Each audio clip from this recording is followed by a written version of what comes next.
you can have noise cancelling on your microphone. Yeah. Yeah, in the same way that NVIDIA has the noise cancelling thing. I didn't even touch the mic. I didn't touch the mic this time. No, it's my joke is when I was a journalist writing articles, it was fine. My two main areas of issue are audio and video. So as a written journalist, I had no problems. Now, but no, okay, we got there. Yeah, okay. It's only half an hour after the start. That's after the planned start. That's fine. So, Shall we go straight in? yeah. Now that we're good. Yeah. So let's do let's do an intro. Yep. And get the plugs in. So hi everyone, welcome to another episode of the Tech Poutine. I'm Potato. And I'm Cheese. Today's topic is hot chips, a debrief, an ability to decompress. We've just had 3 days of pretty intense presentations and social interactions and a lack of sleep because just the... What's sleep again? Yeah, well, at least I got 6 hours last night. I had 4 hours the night before and the night before, I think. But we have this year's so for those who don't know, Hot Chips is a annual conference in the Bay Area, and it is a unique conference in the sense that there's only one track. All the papers that get accepted to be presented, or the presentations, let's say, because they're not papers, are awarded on merit. So it's not a pay-to-play ecosystem, which means we get the latest and greatest from the top companies in the industry, plus sometimes a few academic papers, plus sometimes a few startups. And there were a few of those. There were quite a few of those this year. Yes. More than usual. Okay, mid-stage startups. Yes. There were fewer early-stage startups. Yes. Yeah. Because I'm thinking if you're doing a Series A for 10 mil, and you're presenting, that's quite early stage. Yes. Whereas if you've raised a couple of hundred, and you're 6 or 7 years in, so it was very much geared towards. I mean, we had. Okay, I'm going to break our rule a few minutes in because we said how long can we go before mentioning AI? We had AI processor part 1, part 2, part 3, part 4, and these are all like an hour and a half sessions. I think there were only 3 parts of AI. Yeah. I think there were 3 parts of high performance computing. Yeah. Some of those processors were AI processors. They did a sneaky. I have a feeling if we weren't talking about AI and AI wasn't a thing right now, one of the sessions I would have liked to have seen this year is perhaps optical. Because and you were talking about this earlier, but something that didn't show up, which was interesting, was graphics. There was no graphics talk. So normally we get, say, an RDNA. Technically not. AMD did technically cover GPUs in their FPGA and then touched on Strix Point, but that was it. Well,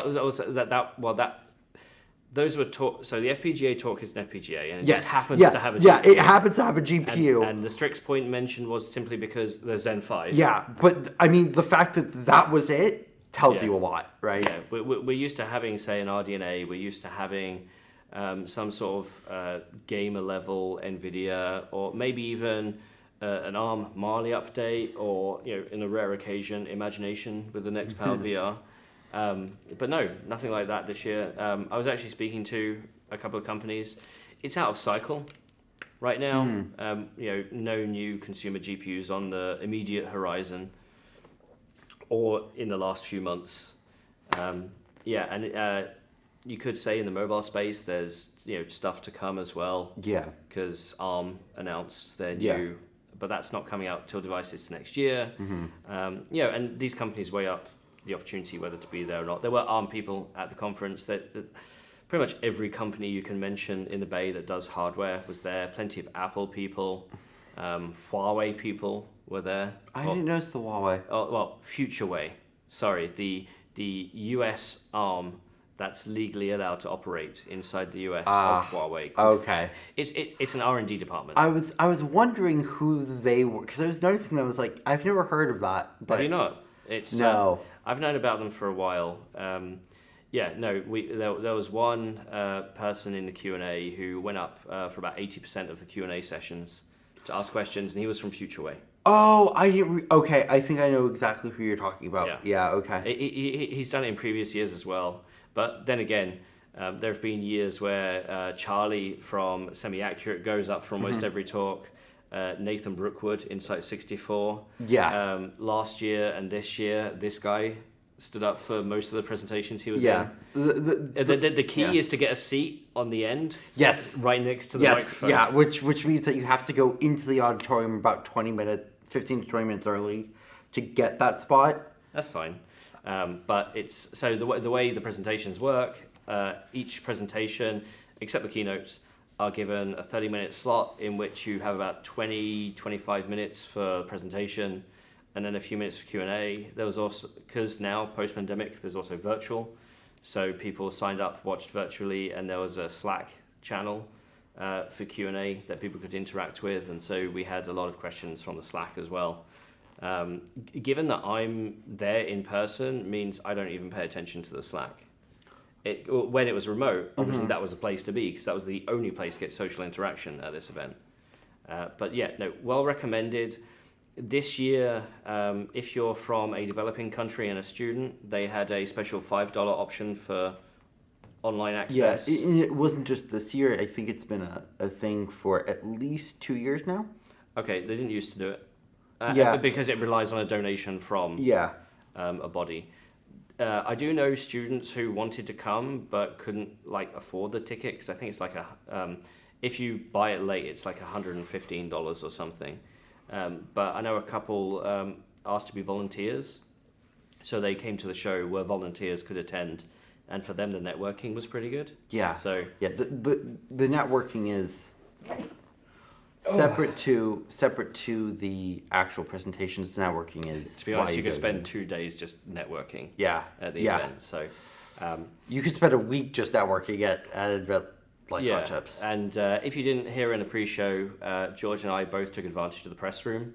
This year, a lot more. Last year, we used it for a video on AVX 10 and APX and all the latest developments on there. That was with Chester. That's Clam at Chips and Cheese as well.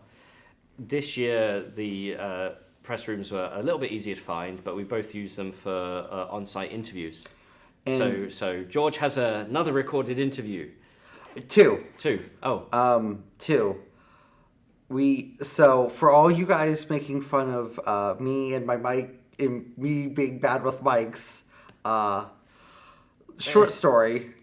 So I did an interview with IBM, and due to a series of unfortunate events, we almost lost the recording on that because I accidentally disabled local recording on my mic. The camera was set to line input for the mic instead of mic input for the mic. And so luckily we were able to recover it thanks to the power of AI, unironically. I use AI in all my audio, don't chip it. I've told George, right? I'm on something like 40 plus interviews now, some of which haven't gone online. Some of you will say, but your website only says up to 36. No, there's at least 40 and a few more in the pipe now. And I can point to at least 3 of those where I've had serious issues. The one I did with Gerard Williams last year, I had a main camera and a side camera, and the main camera did not record. So we published the video at the side camera. So there's me giving the introduction going, hi, I'm here with Gerard Williams, and yet the only shot I have is from the side. Actually, it's from this side, so you actually see this side of my face, which I guess is the better side. And I've had interviews where we did them outside with lots of birds chirping, and I had to go hire not an Oscar, not an Emmy, a BAFTA-nominated audio engineer to go fix it up. And it's one of the worst performing videos on the channel. So, there's been a few other things. Video interviews are fun, and because you came with me last year, or earlier this year when we did a loop. No, it was last year because I interviewed Art Digius, Synopsis, and Renee James at Ampere. And you were helping out with the audio there, and you sort of saw the setup. Yeah. But now you've had to do it yourself a couple of times. Yes. You realize that once you have it, it's actually only a few minutes, ping, ping, ping, Yeah. ping, done. Yeah. I've got to that point now. But yeah, okay, so you interviewed IBM. And Intel. And Intel. So IBM lead architect. So that's Christian Jacoby and Susan Eickhoff. Thank you. From IBM. And then So that's to do with the new Telum 2 processor. and their Spire AI accelerator. IBM Spire Accelerator is the official name. Yes. Yes. as in their branding guidelines is whenever you mention Spire, your first mention has to be IBM Spire Accelerator. Oh, okay. It's like Intel Core processor Gen. Yeah. But it is what it is. And Intel ARIC. Yep. So Lunar Lake SoC architect. Yep. Yeah. He was also at the Intel Tech Day back in June. And I wanted to talk with him. Unfortunately, just timelines didn't line up. So it was great to be able to sit down with him. On camera. On camera. Yeah. So to get content for you guys. I also interviewed Christian, though I did it in a more, I guess, holistic way, speaking about because Christian's been part of the Z architecture family for many generations now. So I kind of wanted to get his perspective on where the industry is going, where chip design is going, whereas I think you focus more on the new chip itself, didn't you? So interviews are the same person. We're going to have a variety of different interactions there. I also interviewed Gerard Williams again from Qualcomm. And he had a very nice Q&A session that we published, that we managed to get. So he actually gave the first talk of the conference about the Orion SoC. Most of it was the stuff that they already announced back in May and June.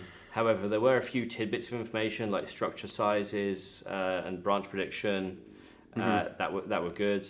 He also had to correct himself. I think he mentioned, because there's like 4 clusters, 3 clusters of 4 cores each, and he accidentally said one is optimized for performance, the other 2 are for efficiency. I think what he was trying to say is that sort of what they do is that one of them is more, I hesitate to use the word tuned, but it's more sort of what Windows... what AMD does with preferred core. Yeah, it will essentially try and keep stuff onto a single cluster. And either the highest performance or the most efficient cluster, just due to variation in manufacturing. So also they do have individual cores that turbo as well, so there's that in the middle. I wanted to interview him because it's been almost a year since my previous interview at Qualcomm Tech Day.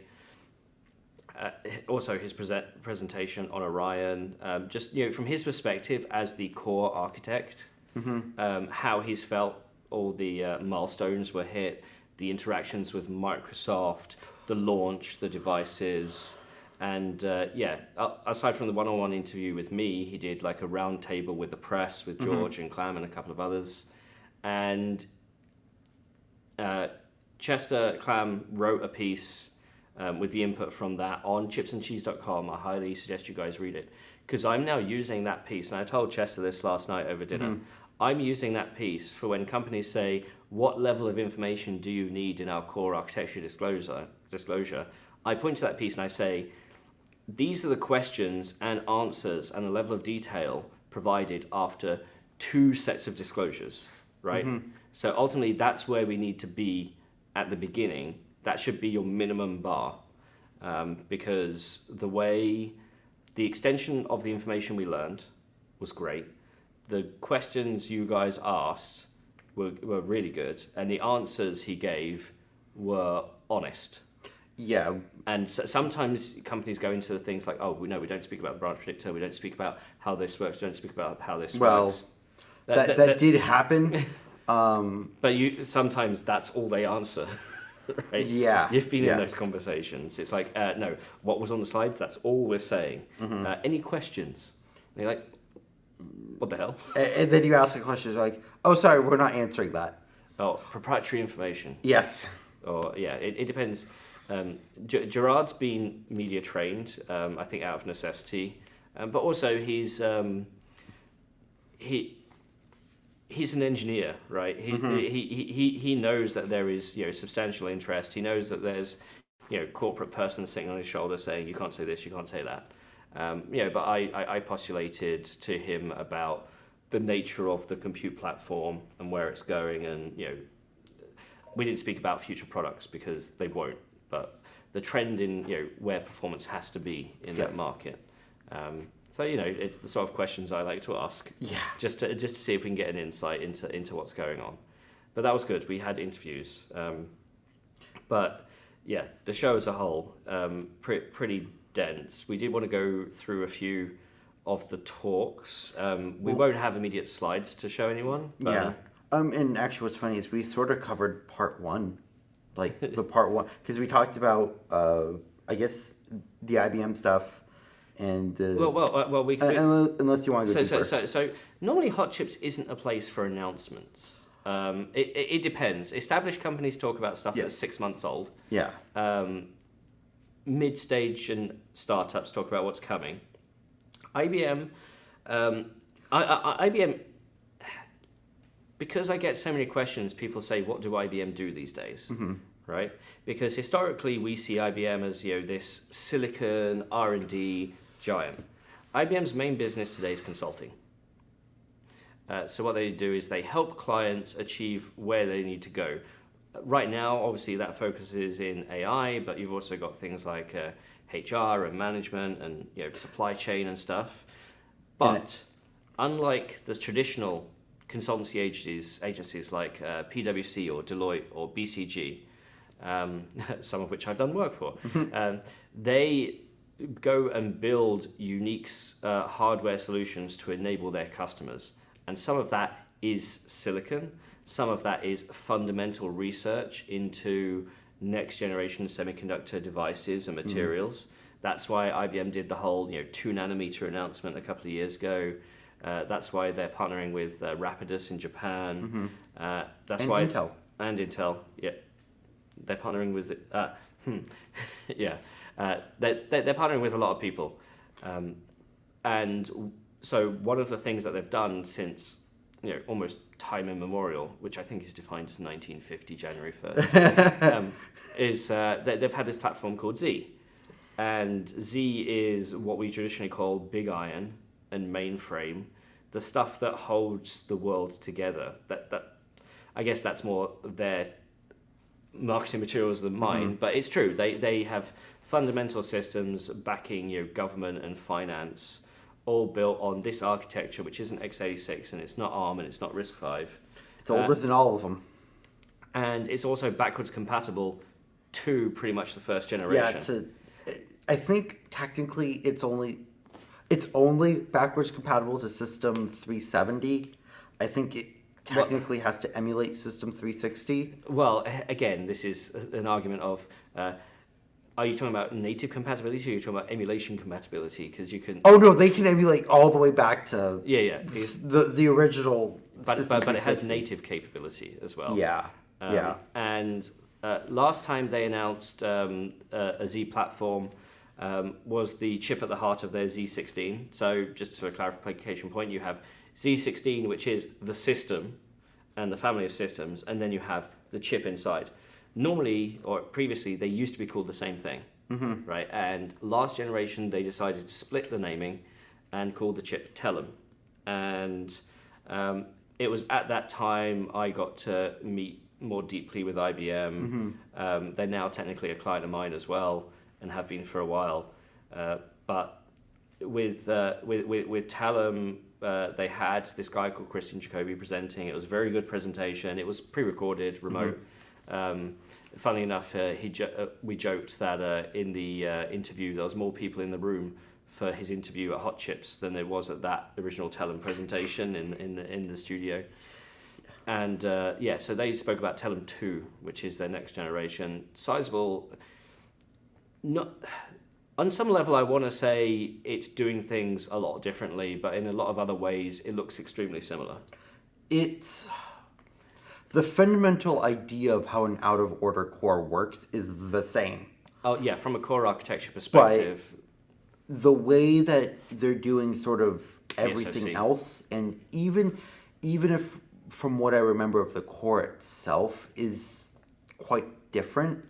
Um, what IBM very clearly is targeting a market, and it's their mainframe market. It's not client. It's not even the regular server stuff. To answer anybody's questions, IBM does not do client anymore. No. It's all B2B. Yep. It's not B2C. So anybody wanting an IBM workstation, everybody wanting IBM this, IBM that, you got to be a business to get it. So, but sorry, yeah, no, yeah. Telum was the old chip. Telum 2 is the new chip. Both 8 cores, but the new one. So if you're familiar with Intel Core design, they have cores, and each core has a certain amount of L3 cache, which is distributed across the chip, and it's a fixed amount per core. In Telum 1, IBM had 8 cores, and each core had 32, 36 megabytes. 32 megabytes of L2, which also end up acting as a virtual L3. Which means you can use the L2 for one core as the L3 for another. Depending on how workload sizing, most people consider that when you have all cores running, all cores have the same memory footprint, and they don't. Some cores use more, some cores use less, and the ones that use less can have cache lines needed for ones that do more. But ultimately in Telum 1, you had 8 cores and 8 lots of 32 meg cache. In Telum 2, you still have 8 cores, but you now have 10 slices of cache. Yeah, 10 slices of 36 megabytes of cache. Yeah, so they've also increased the cache size per core. And I think the most interesting part of Telum 2 is not the cache hierarchy, because that was probably the most interesting part of Telum 1. It's the new DPU that they've added, which... Yeah, so the reason why they've added those 2 extra segments is because those 2 segments feed an onboard... Only one of them does. One so, directly, yeah. Yeah. It takes but because of the size of it, it has the space to have 2 more cache slices. So, dedicated onboard, stupidly good networking. Yeah, and in the interview we talk about why go this route, and a lot of it is just to reduce I/O bandwidth, and I believe they said 70% in their slides, which is pretty good. That's really nice. So it's also offloading any networking. Yeah. Right, because normally you'd stick in a PCIe card for offload networking. Or so you have your NIC, your standard network interface, but if you wanted to do something special, the processing for the NIC had to happen on the CPU. Then we ended up getting things like super NICs and DPUs, so the smarts were actually with the network controller. What IBM have done is saying, we're going to put the network controller and the smarts on the CPU. Almost like, remember when we brought the North Bridge and memory controller into the CPU, I don't know, 10, 12 years, 15 years ago? Yeah. That was... But yes. Yeah. So it's this common theme of the more you can put on one piece of silicon, the more advantage you can take of low latency and high bandwidth. The only downside is you have to manage power. Yeah, well, power and area, because if you're all sticking onto one die, then you can only make it so big. And you make it so big. So you're almost disaggregating with chiplet, which is... Yeah, it's the opposite of chiplet almost. Yeah. However, this is the thing I put to Christian, right? A couple of generations ago in Z, you had like compute processors that all had access to a singular like L4 cache processor with like a gigabyte of cache on it, which was its own piece of silicon. That was like before you hit DRAM and everything else like that, which almost kind of like chiplets. And he's like, oh, you bring it on board, but those processors were running at like 5.2, 5.5 gigahertz, liquid cooled, at a time when the consumer stuff was 4 gigahertz. Yeah. Right? And they were using specialized foundry processes to do it. He turned around and said the way the customer base wanted their cores to go and wanted the direction of compute, they felt that fewer, higher performance cores, but at a standard frequency was... Well, okay, so they're still running at like 5.2, 5.5. 5.5 gigahertz. But And it's air-cooled. funny... Yes. Telum 2 has... It has can do liquid. So yeah, the way they ship these processors is you either have your standard one die on a package or two dies on a package, but the two dies still act independently. Like there's no special link between them, as far as I know. Yeah. I don't believe so. I believe It still uses a standard SerDes links at the same speed, but you yeah. don't have to go through multiple PHYs to get or multiple areas to get to it. Which also means you have to cool a dual. They call it a DCM, dual compute module package, and you also have the power to do with that. But so just to sort of correct comments in the some comments in the chat. Read out the comments what they say. So Cyber Roaming says thought Lenovo was consumer IBM, and Richard Fraser said Lenovo is IBM on the desktop. Big Iron is still IBM. No. So what happened was IBM sold their client division to Lenovo. Yeah. IBM and Lenovo are two very distinct companies. Yeah, it was a clean split. Yep. It was a clean split. So yeah, ThinkPads and everything else. Yeah. But it's their next generation chip. It's going to be in the Z17 system, though that's not the official name yet. Yeah, it's Z Next. Z Next is official because they haven't announced it, but we can all get it Z17. It'll also have the next generation Linux One. So these chips not only do they run IBM's Z operating system, ZOS, they also run Linux, and they've got. I think that was new with. I think that was one of the. No, it's been 3 or 4 generations now. Really? Yeah. Because I only remember it with Telum. They only made the big marketing push last time with Telum. Because I've actually gone to Germany to go see the rack mountable Linux One systems called Rockhopper. There's a video on the channel. You should check it out. And yeah, where they do have that element of high availability and redundancy and all stuff that IBM's known for. And they also have the onboard AI accelerator. And for those of you who are following our train of thought, and it is kind of random, I know, the onboard DPU is so that you can connect basically trays and trays and trays of PCIe PCIe slots. And yeah. Mainly, you can put like crypto accelerators in here for security. You can do again, hardware security, root of trust type stuff. You could put in technically GPUs if you wanted. You just need the right driver. You may have to go compile that yourself. But the main thing here is their AI accelerator. What used to be called the AIU in research, they've now upgraded it, moved it to product, and it's called Spire. So if you look at the chip and look at the PCIe card, it's very familiar to videos that I've already done on this chip. And I think I've got like 5 or 6 of them, at least like 1 or 2 on the hardware and then a few on the software side of that. But it's the inference accelerator. So they have an onboard inference accelerator on the chip. And they said, because it's like database processing and transaction and fraud detection, the utilization of the AI processor isn't actually that high, right? No. The onboard one. Yeah. Because most of the time you're doing like database lookups and table walks and stuff like this.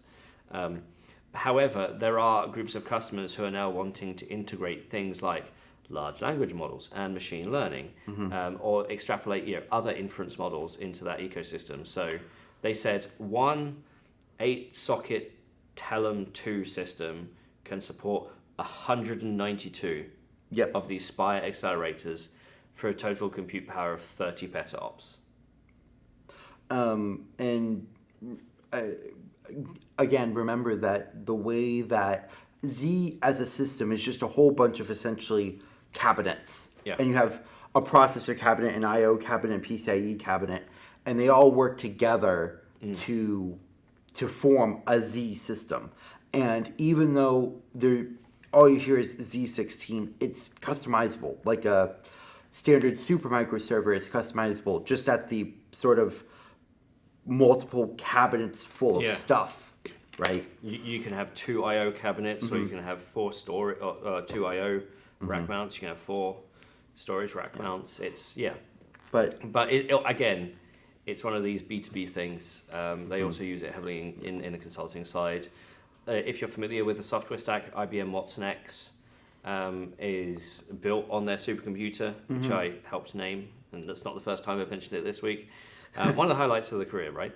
And the inference, a lot of that inference can run on Spire as well. So And so, moving on, yeah, yeah, okay. because we could ramble on one topic for a while. Yeah. Um, So we had that first session, of the day, Qualcomm with Orion, IBM and Intel. IBM, and then Intel Lunar Lake. Yeah. So if you want, Was there anything new in the Lunar Lake talks? I think I went out to prepare. I think a lot of it was already known. We go a bit more into the interview that I had with Eric. You should definitely wait for that. Yeah. And yeah. But yeah, so we'll wait for that. But yeah. We're ready to see Lunar Lake. Yeah. To see what Intel and TSMC. I believe that's September 3rd or 4th. That's being announced. They've announced that they're doing a big thing at IFA. Yep. So I'll be in Berlin for IFA for that. But moving on to the second session, Black Hole. Yeah. From TensTorrent.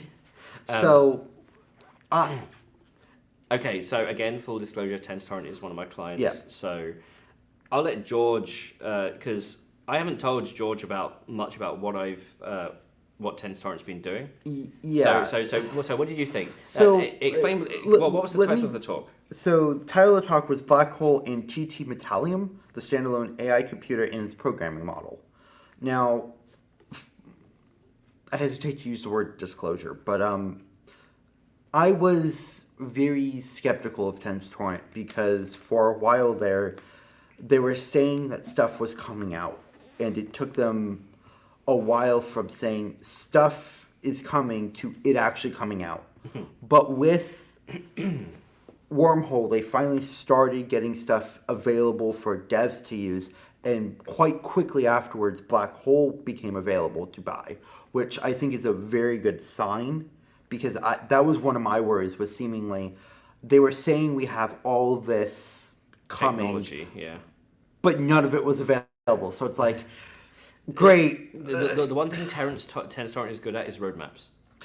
Yeah, yeah. I mean they're good at a lot of other things, but they took the approach of we need to be open, so let's talk about what's coming 6 months, 12 months, 24 months, 36 months down the line. And it initially, especially like this time last year, that was changing fairly often about what was coming down, anything from 12 months plus down the pipe. And it's more crystallized now. Something that was very confusing and that they were flip-flopping on, and I think they've sort of solidified on one of them, is that they would change between when things would be available and when things taped out on their roadmaps. Right, yeah.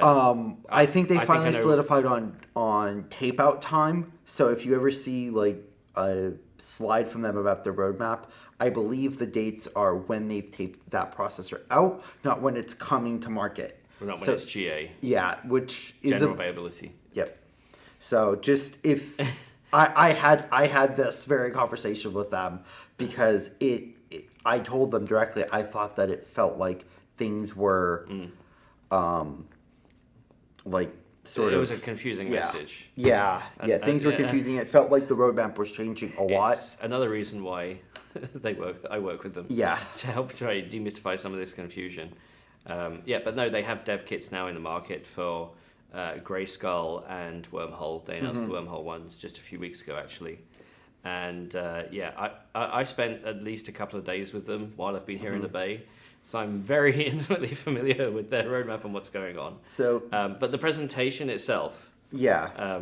So this was. Let me see if I can get their names right. Yasmina Vasiljevic and Devor Basil something. No. I'm going to pronounce it. It's a C. Oh, Kabaliha. So essentially a power couple at TensTorrent.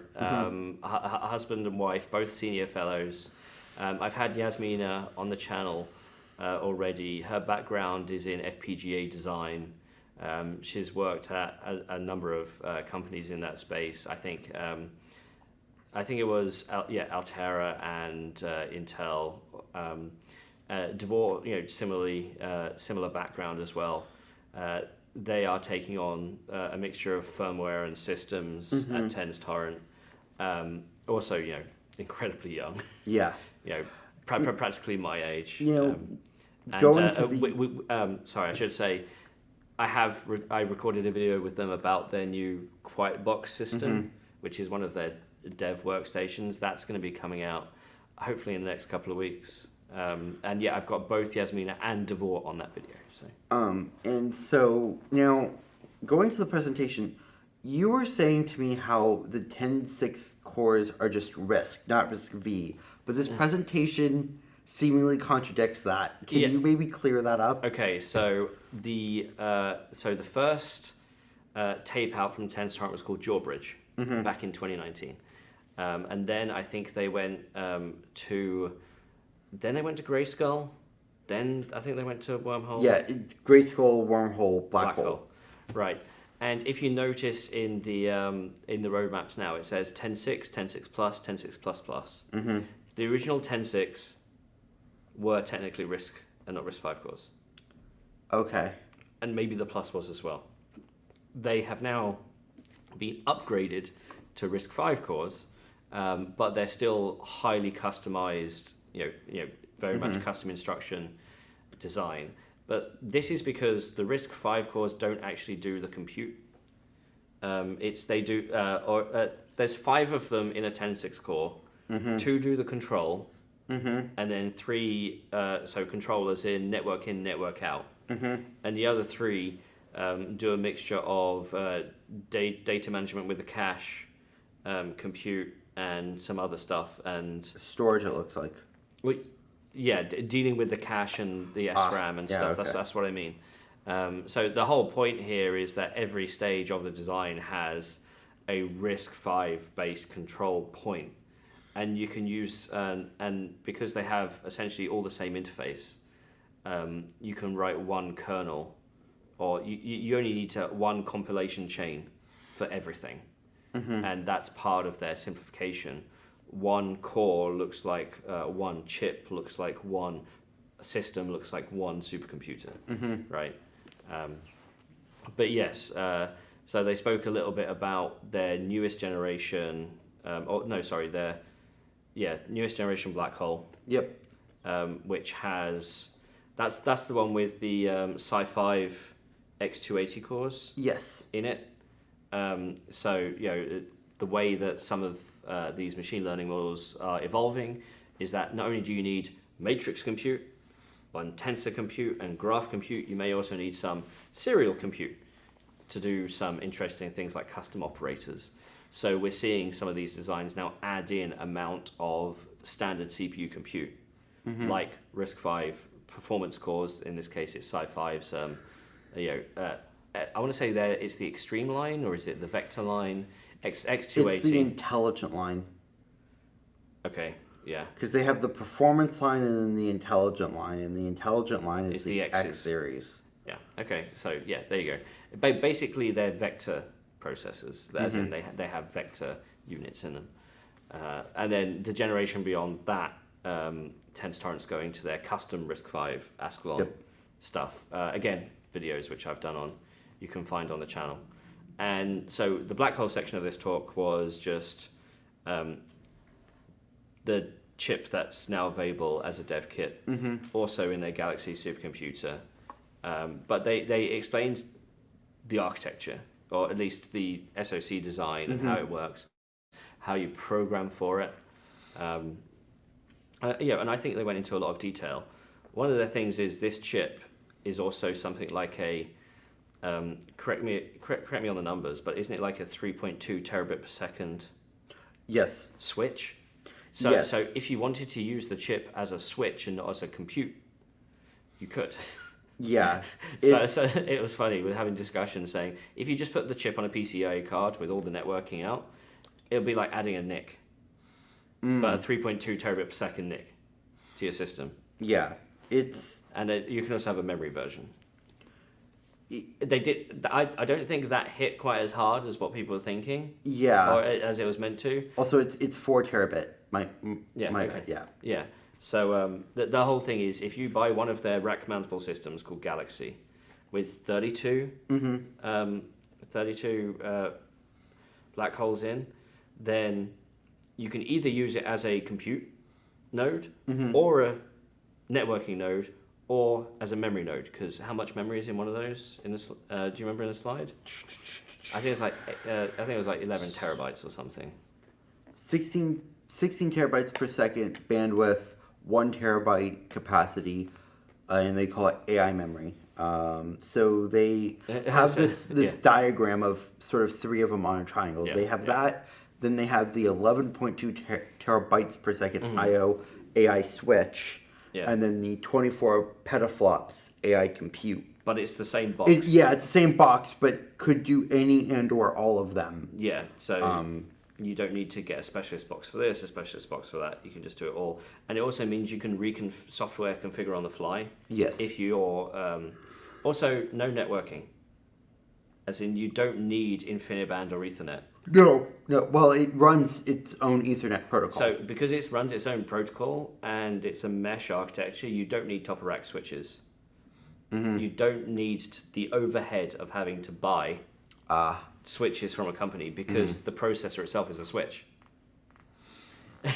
Yeah, which is weird to think about in the abstract, but does make a lot of sense. I mean, how many talks today were talking about the scaling issues and whether you go for Ethernet or InfiniBand, or whether you do this networking or that networking? I mean, what I find both Either for training or inference. Yeah, but what I find funny / interesting is that I don't know if this is necessarily new news at this point, but NVIDIA joined Ultra Ethernet. Yep. Which Tesla did as well. Yeah, well, Tesla did as well, and they're releasing the TTP-OE, which we also have an article on. Yeah. The Tesla Transport Protocol over Ethernet. Not Tech Potato over Ethernet. Yeah, that's immediately what went straight to my head when I saw the presentation title. I was like, that's Tech Potato over Ethernet. If you're watching this video, you are watching Tech Potato over Ethernet, probably. There's probably Ethernet somewhere. Well, it could be Wi-Fi. Yeah. There's Ethernet over Ethernet Wi-Fi. here. No, sure. we're connected into the Wi-Fi. But their backbone is probably Ethernet. Yes, yeah, of course. It's definitely not InfiniBand. No, it's the Tech Poutine over Ethernet. Yeah, that too. That too. Yeah. There may have been a correlation in naming this podcast. And not just for the laughs. Yeah. Did you understand the software story? A bit, but I'm gonna let that sort of settle in my head. Yeah. So, it's been changing. Yeah. Again, it's. Is Buddha still a thing, or is that naming? Yeah. So they've gone through like 6 or 7 compiler rewrites at this point. Yeah, which is a bit worrying. Well, no, it's actually. Oh no, we need to do this, and we need to make it a first class citizen sort of thing. Yeah. So rather than attach, it's like let's do a deeper integration and get the optimization. I think that's good, but it takes a lot of time. It takes a lot of money. Yeah. But they want to get it right. Yeah. That's and the way they've previously promoted it is that you have this low level language called Metallium, TT Metallium. Mm-hmm. And then you have a high-level language which they used to call Buddha. And you can guess kind of why they called it Buddha. Because it sounds like... CUDA. So that I wouldn't say, that naming hasn't gone in the bin, but what it is itself has morphed. So you still have Metallium at the low level. At the high level, you have this thing called Forge, which helps you interact with the frameworks. And then you also have an MLIR involved. So that's the new thing. There's an MLIR because they felt the need to, for those that don't know, that's a mid-level intermediate representation language and a set of APIs. Not machine learning intermediate representation. Yeah. That's not what that means. There was even a session last year at Hot Chips just all on MLIR. And the whole point is that if enough... if enough hardware has an MLIR layer, it makes transferring software and models around a lot easier as well. So they're going down this route because a number of the developers, because they're all open source, and a number of the clients have asked to go down this route. It makes comparisons between hardware easier. I mean, on some respects, could this be something like a DirectX for AI? That's what they're trying to do. But nobody wants to be the first one to adopt, because then you're the baseline that everything is compared against. And if you're not in the lead, Yeah.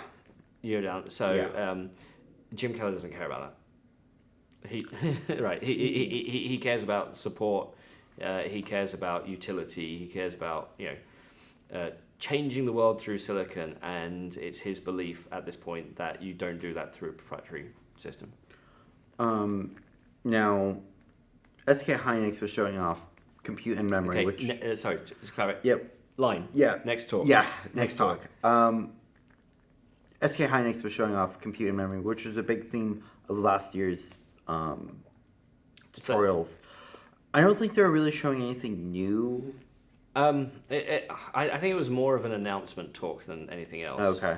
So so there's a battle going on, because in machine learning, most of the energy is spent moving data around, across PHYs, across boundaries, from compute to memory, memory to compute. And the point is, in order to reduce that power, do you bring the memory to the compute, or do you bring the compute to the memory? And if you're a compute provider, you want the memory to come to you. If you're a memory provider, you want the compute to come to you. And so we're getting this, sort of dichotomy of things are going. So of course, the SK Hynix memory company wants the compute to come to memory. So what do? They add in some compute resources directly into the DRAM or the HBM or the GDDR, such that if you position your data in the right way and send the right command, you can do things like a reduction, or and it offloads that resource from your compute platform, so your compute platform can do bigger and better things.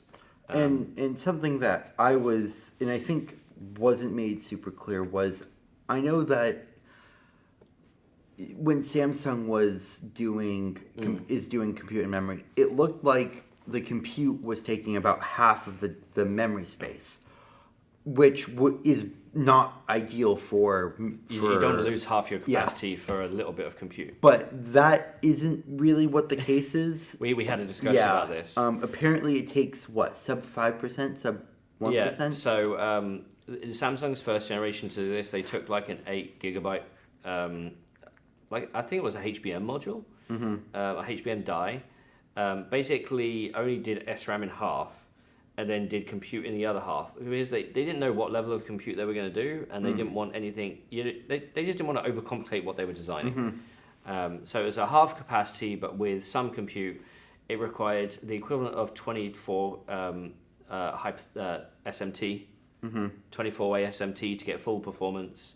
And yeah, it's as simple as sending data down a line and then saying add these two together when you get there. And yeah, ultimately it ended up as being around about 5% of the die area. So when you actually come to product, you don't need to throw out half your SRAM. What SK Hynix was saying here is, actually no, we keep the same capacity. We just make it slightly denser. And add in, I think they're actually going more on compute. I think it's more 5 to 10%. But their whole thing is, well, you've seen it done in HBM. Now we can do it in GDDR6. And I think they're also talking about LPDDR. And LPDDR, yeah. So the whole point is, they want this to be, another value add on top of, your laptop. If you have a computer memory enabled laptop, then with specific software you can take advantage of it, like AI. However, right now all we've seen is Xilinx dev kits. It's all okay? Yeah. Okay. Yeah. And yeah, so I think that was more of an announcement saying we've enabled it in other memory technologies, and we're planning to enable it more down the pipe. But right now it's still essentially just a dev kit. They're using Xilinx FPGAs. I think Samsung was also using Xilinx for some of their stuff. Really? I thought that was Altera.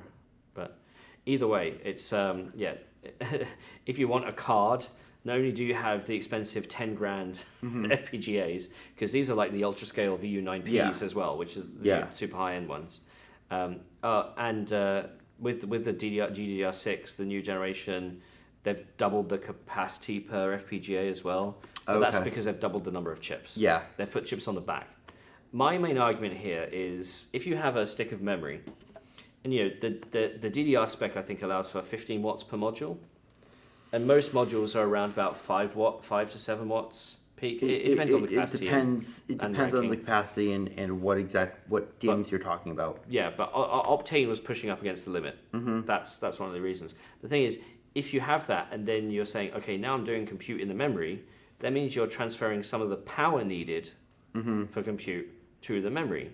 And if the memory is not in a position where it can be cooled effectively, or you shouldn't really be breaching the limit of the power of the standard. Mm-hmm. Is that a good thing? It just means you've got more cooling. You're doing. You also have to have the verification circuits that the computation actually worked. Mm-hmm. So there's like a level of redundancy there. And then you also have the software to enable it. But then they also want it to be enabled on the JEDEC standards. And the JEDEC standards don't have what you need to make it a seamless model. Because I remember with the first generation Samsung, they said you had to send a certain command on line 16, Mm-hmm. in order to get this to work, and you had to essentially by firmware tell the compute what to do and what memory addresses do. So you actually had to send the data to specific addresses, have specific addresses free for the result, and then you send a command and it just does the operation. Yeah, which is annoying. Yeah. So until this stuff is built into the standard, Mm-hmm.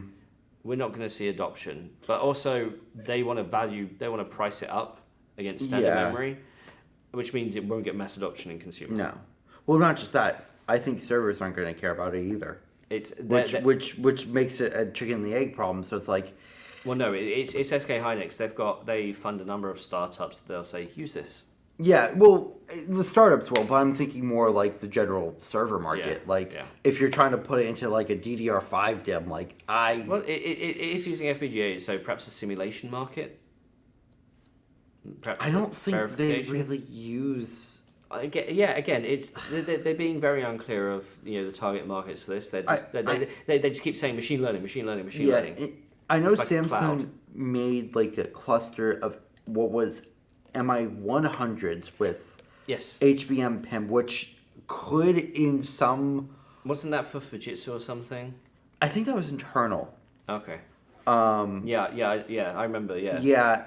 M100s with HBM with Yeah, PIM. that might make sense because in theory the GPU driver could abstract a lot of that away if it's smart enough to do it.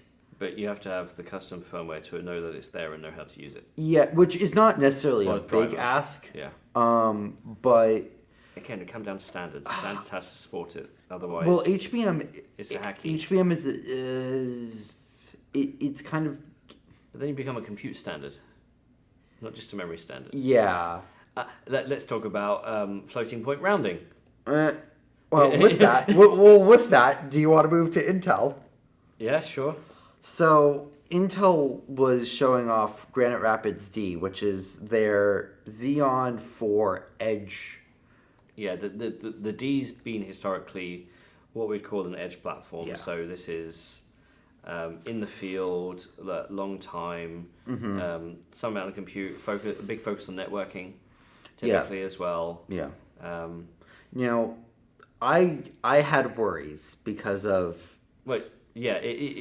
you got in with questions, and then when the slides were shared in the morning, because Hot Chips they share the slides at like 8 a.m. Those questions weren't answered. No, they actually became even bigger questions because so on the slides, what they showed was GNR AI performance with Edge VNNI with quote VNNI and AMX unquote, which is very worrying because now I'm going to get a little bit technical here.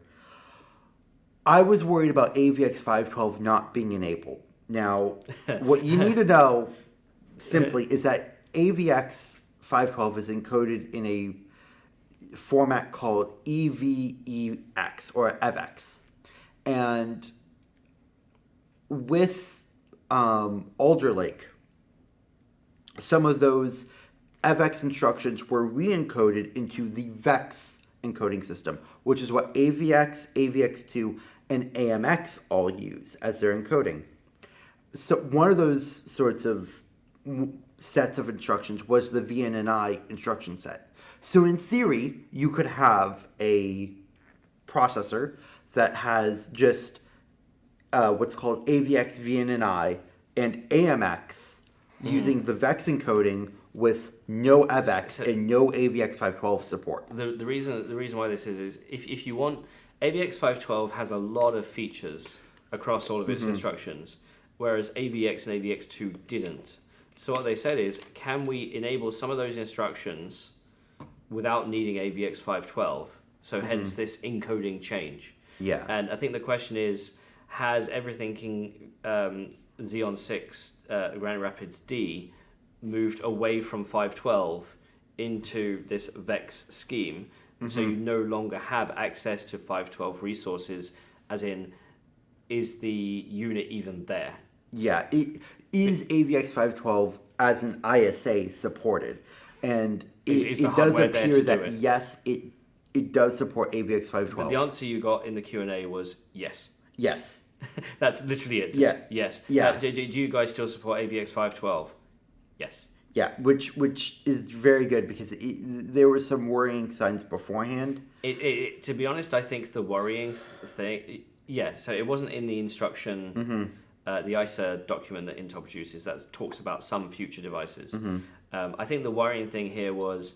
It also wasn't in the ISA simulator for GNRD. Okay, that's even worse. But I think the worry here is, given what we saw with AVX 512 adoption in client and it being ripped out of it, even though it had the hardware, I think the question was going down the lines of, if it doesn't have it in Granite Rapids D in this Edge SoC, then does that mean it's not going to be in any future Edge SoC? And is this Intel flip-flopping on that instruction set? Well, it would be kind of a shock, because if they were doing that... Well, exactly, that's why the question was up here.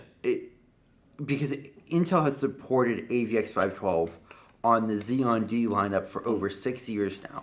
Yes. For them to pull the ISA support would be bad in a number of perspectives, not just because of ISA segmentation, but now potentially Intel's customers could go, you're pulling ISA support, what the heck? Yeah. Yeah. Yeah, tell me about your roadmap.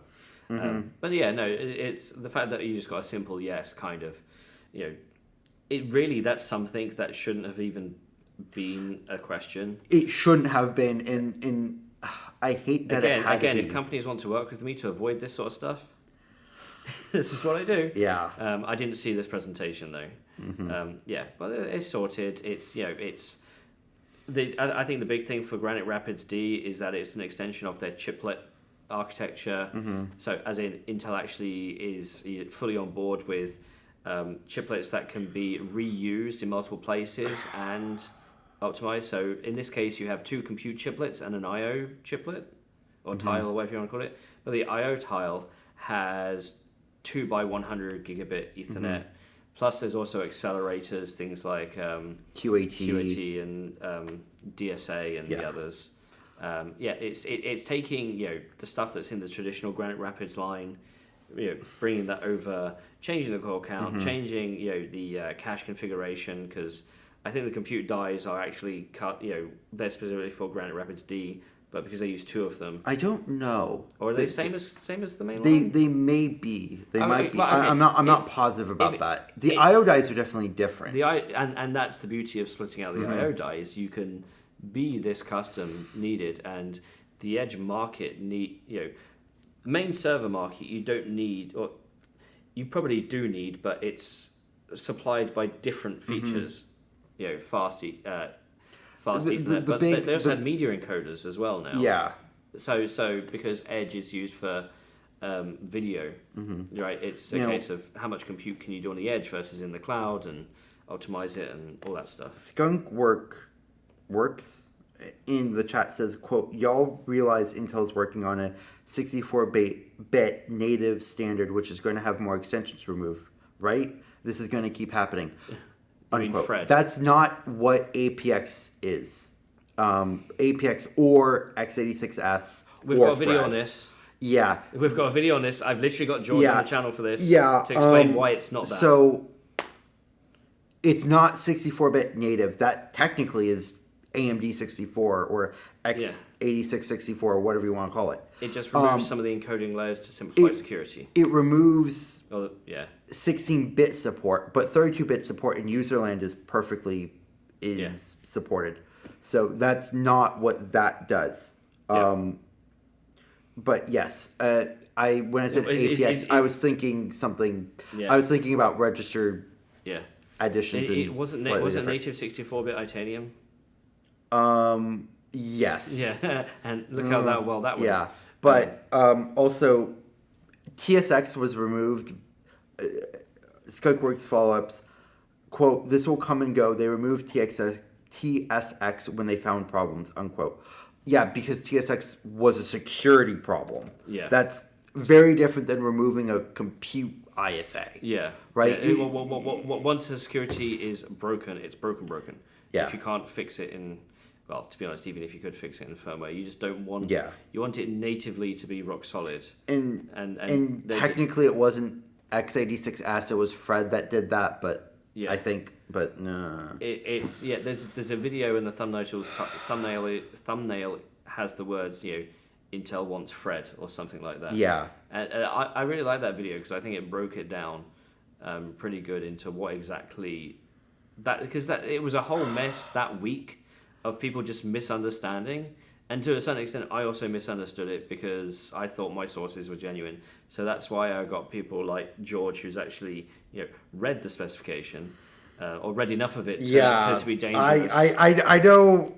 I think I know enough to know when I don't know something, but that's the definition of Dunning-Kruger. So we also and there was also some engineers on site who were able to speak to at the time because that was at Cortex. But it's fine. Yeah. Okay, Xeon 6. Let's keep going. So actually, that was really it. Let's keep going. Yeah. So sort of jumping over. So OpenAI had a keynote. I didn't watch it. So each day has a 1 hour keynote in the middle, and it's usually destined to be something a bit more generic. It's not. Or I think one year a company went through all of its product line, and we were like, okay. So the first day of proper talks and not tutorials was from Trevor Kai at OpenAI, and he was going through their approach because they have issues when you're building a system that big. How do you keep it running without it erroring out? The talk was actually very well received, and it will be made public on YouTube by the Hot Chips Committee, I think, in a couple of months. That's usually how it works. So you can sign up if you really wanted to watch it now and stream it through the website, or you can wait until it goes onto YouTube. The interesting thing was he was approaching this, and then he actually left a lot of time for questions and answers, and I've had mixed responses to this. Pretty much every question that was answered, he turned around and said, "Yeah, that's not my area." Which is fine if it's not your area. And as some people said, this is good. He's actually telling people, I'm not focused on that. That's not my job. I'm purely about this. Another few, whereas more people, I guess, were saying, well, hang on, you're presenting this stuff. You're a representative of the company up on stage. You should know things about data integrity and copyright. Where you get your data to train from. This is the sort of thing that should be your bread and butter, not just simply how we manage the compute platform sort of thing. So there was a mix. There was one guy who's essentially asked, how much are you spending on GPUs over the next few years? It's like, we're not going to tell you our CapEx spend, Which, right? yeah, that's fair. Right. Yeah, you should never expect a question like that to be answered. Well, to be honest, that was an engineer and not an investor. I would expect more an investor to ask that question. And he's like, yeah, I think I'm involved in that. I get the hardware, I use it. And yeah, he did field a couple of quite interesting questions on, power consumption and silicon need over time, and I think one person asked about use of foundry, and they basically said it's whatever it comes from, and can provide the volume that we need. But he was also talking about scaling laws and how scaling is predictable on these models with data. I do think we kind of need to speed up. So for context, I have a flight at 2. We're going to end this at 12. I have to book it to the airport. Yeah. So once we hit 12, we're an hour in and half of day one. That's fine. So Blackwell, NVIDIA Blackwell was the next talk. They really didn't say much other than we're here. Yeah, it's coming. They showed they showed a roadmap. Yeah, let's not get into that. No, I mean they showed a roadmap that they showed at Computex. There were a couple of additional things on it. Yeah, it was more complete, but that was really it. 10:21 for us here, so an hour and a half. Yeah, and John should be here in I guess about 40 minutes. I thought they did say a couple of new things. They kind of talked about their new NV switch, but the quantization stuff. I must have missed that. Yeah.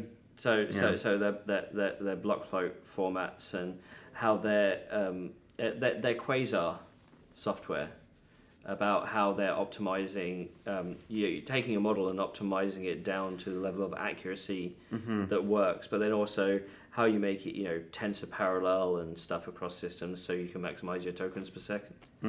That was in the slide deck. But again, we're more hardware people than software people at this point, and Hot Chips is more a hardware conference than a software conference. Yeah. But that being said, Tenstorrent did speak about software as well. Well, that's I'll give Tenstorrent a bit of slack there, because how do you program AI hardware is a big question, and it varies depending on what the hardware is and who the vendor is. But speaking of new hardware and sort of hardware that I still don't fully understand, Samba Nova. With their I'm wearing Samba Nova socks. Yeah. I should have had my Tenstorrent socks. That would have been funny.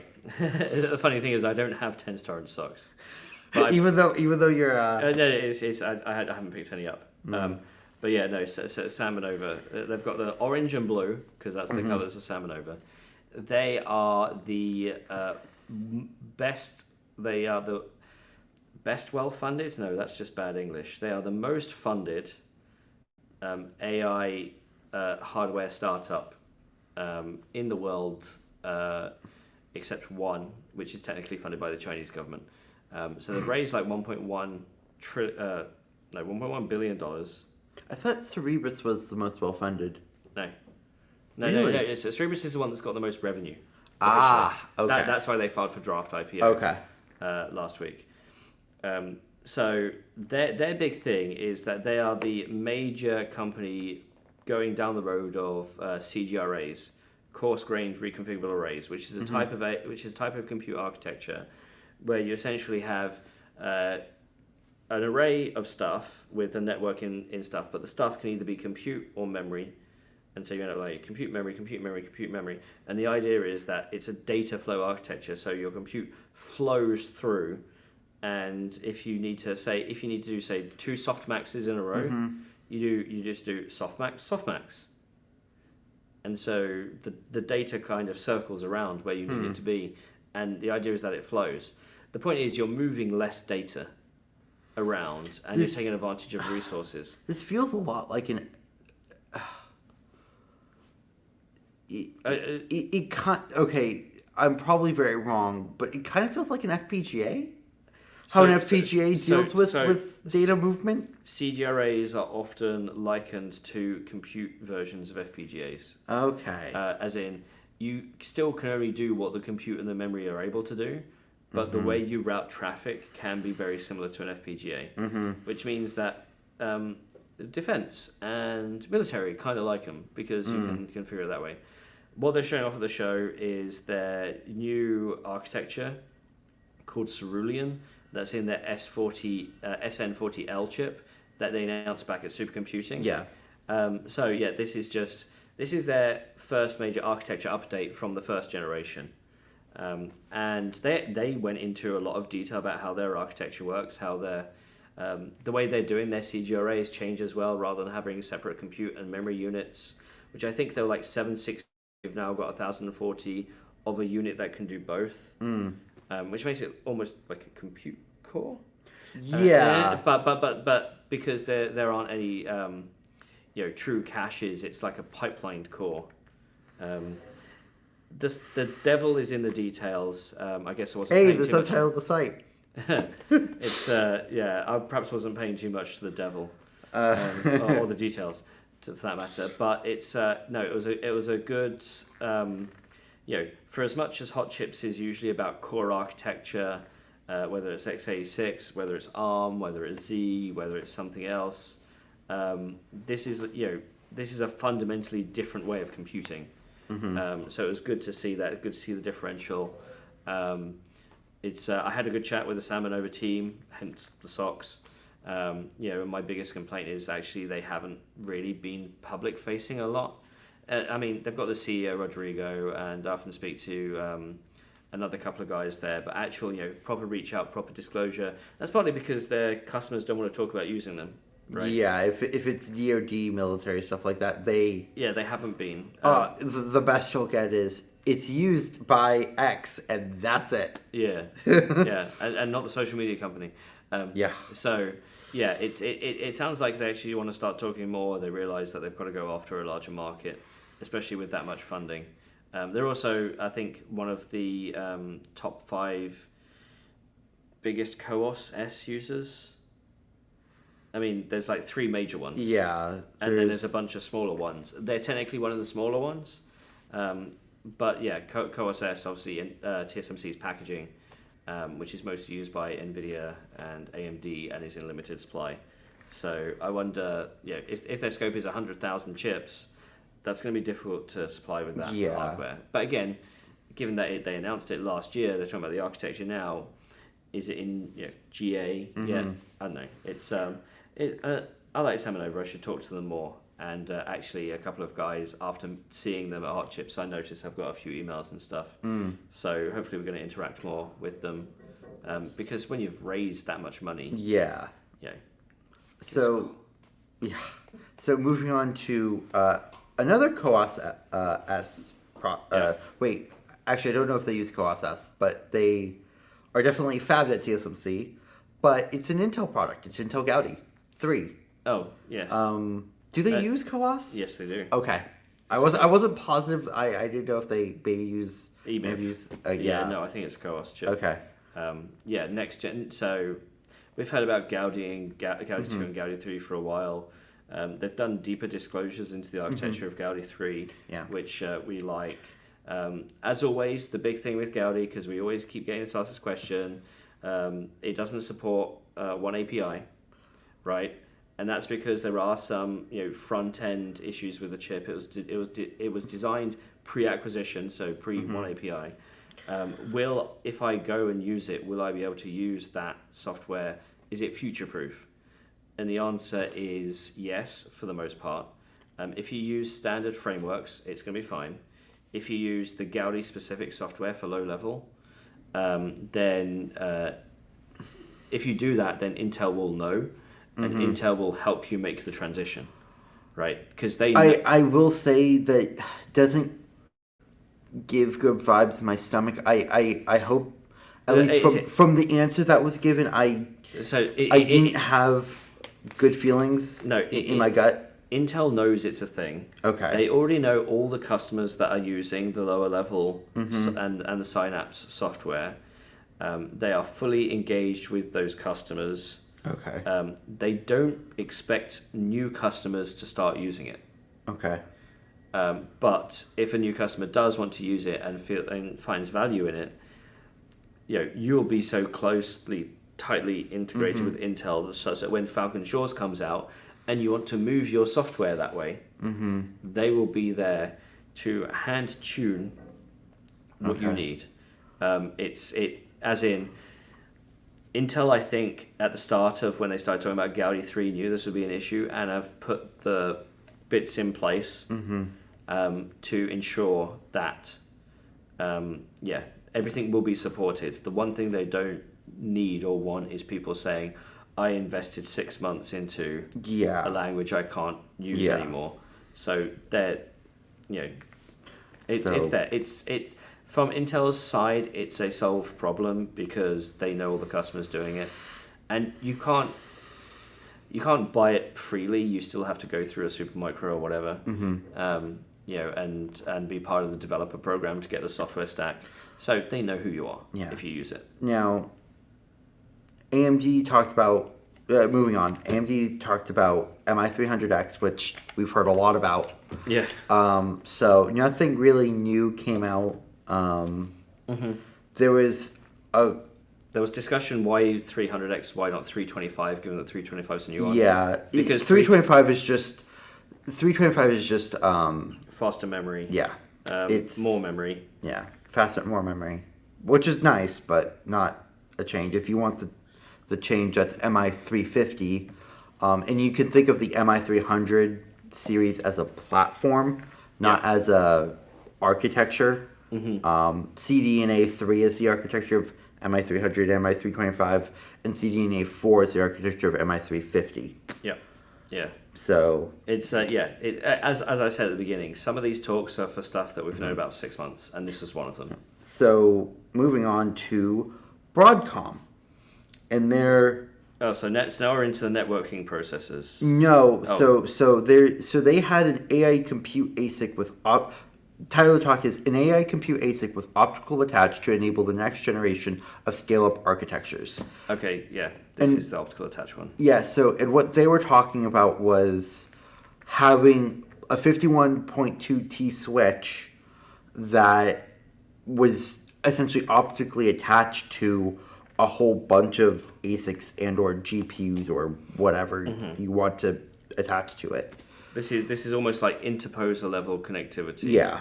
So on top of it, you have your compute ASIC, say a GPU or just a chip, and then you have multiple chips in chiplet form, and then they all have access to an interposer that has 51.2 terabit per second. Yeah. Connectivity out, enabled through pluggable optics. Yeah. Now, I know pluggable optics have been a very touchy subject. Well, okay. In terms of actually trying to get it out into the market, like trying to actually, like the reliability of it has been. It's two things. One, there's a bunch of companies that are developing. It's called CPO, co-packaged optics. There are a bunch of companies developing CPO with pluggable with pluggable optics, and there are a bunch of ASIC companies. Right. I think the main barrier is that you have to be an ASIC company committing to CPO, right? And there's not been any of that yet. That used to be the switch business. Okay. Right. Things like Intel's Tofino Barefoot network switches, and they canned that department, and I thought that was going to be the main driver for optics for Intel. So this is essentially Broadcom's platform to enable that. And again, moving on to, since we are quite limited on time, Furiosa AI talked about their next generation Renegade processor. Have you skipped to day 2 yet? No. No. Okay. It's still day one. We're still day 1. We're still in day 1. We're on the last talk of day 1. Yeah. No. Okay. So which is the name of the product is RNGD, Renegade, based on the fact that the company is called Furiosa AI, and their first launch product was technically called Warboy. I believe that name is now discontinued. I was chatting with them afterwards. They said, Renegade was meant to be the launch product, but they wanted it to be the big product. So the smaller one got given the name Warboy because that's the one that goes out first. you know, and so Renegade is the big one. Again, so this is a Korean startup. I think I'm actually going to go meet the CEO tomorrow. Oh, fun. I need to properly arrange that. May also be meeting the For All people tomorrow. Oh, I need to equally fun. email that. They're not listening, but Sue, I need to email you. Yeah, it's so. Who's to say that they aren't listening? Yeah, yeah. So Renegade is a chip that uses CoSS. Uses 48 gigs of HBM3. Yes, Yeah. I believe so. It's a PCI card designed for data center inference mainly. Inference card with HBM is going to be somewhat expensive, just because it's an inference card with HBM. But however, according to their press release, which I don't think was in the presentation, which was weird, but they're claiming around 1,300 tokens per second on Llama 3.17 billion, which means that you could, they can match. I'm pulling up the PR now. Yeah, they can max on Llama 3.170 billion. You need 2 Furiosa Renegades to match the performance of Grok system. A whole Grok system? Yeah, which is I believe 10 racks. So, I mean, yeah. don't get me wrong. 5 nanometer chip with HBM versus a lot of GlobalFoundries 12. Right? So, and obviously that chip is a few years old at this point. Grok wasn't at the show, by the way, but I that was a really interesting comparison I thought I'd make on Twitter. The fact that you can take one of these chips, or 2 of these chips, and match the equivalent of a couple of hundred of the competition, just because that's how the future is going. Quote, early testing of Renegade has revealed promising results with large language models such as GPT-J and Llama 3.1. A single Renegade PCIe card delivers 2,000 to 3,000 tokens per second throughput performance, depending on context length, for models with around 10 billion parameters. Okay, yeah, so I think when they're saying 3,000 tokens per second, that might be input plus output. Likely, yes. Yeah, so which means it's about 1,300, 1,500 output. And oh no, never mind. Yeah. They're likely going to, considering that they mentioned MLPerf, they're probably going to put up an MLPerf result in the future. Yeah. They have put one up previously, so that wouldn't surprise me. Yeah, it's Korean startup. There's a few of them about. Sally and I are in the middle of filming our second season of the AI Hardware Show web series, and we have an episode. We're aiming for an episode. We haven't filmed this one purely on Korean startups because there's at least 5 or 6 out there worth paying attention to, and Furiosa is one of them. I also like the fact that the CEO, a guy called June, if you look on the website for Furiosa AI, it's one of these. He's at a podium giving a presentation, but it's dynamic and his hair is flowing. It's very Furiosa, that sort of thing. So I quite like that. It gives the company character. They've also hired. I think maybe not really recently, but they've hired a PR team, PR people working who actually want to start getting the name out there as well. So we're going to be hearing more from them. Yeah. So moving on to every year, Hot Chips has posters. These are usually academic posters, but they can be industry posters. Like last year, IR Labs show had a poster and was showing. They also had a demo. Yeah, they also had a demo, but they also had a poster. Yeah. They were showing their 4 terabit per second optical connect. Unfortunately, I was unable to attend this poster session. I didn't attend it either. It was the start of the day, and I was getting on low sleep. I did look through. I did go around the posters when at least half of them were up, and I also looked through the slides for this one. There are a couple of people looking at model-specific silicon now. There's a couple of startups. Excuse me. doing it.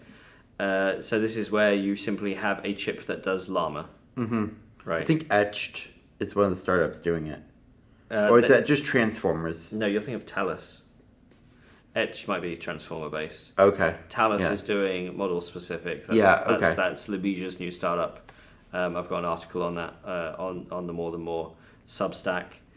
But yeah, it's there was a couple of interesting things there that I wish I'd had time to go see.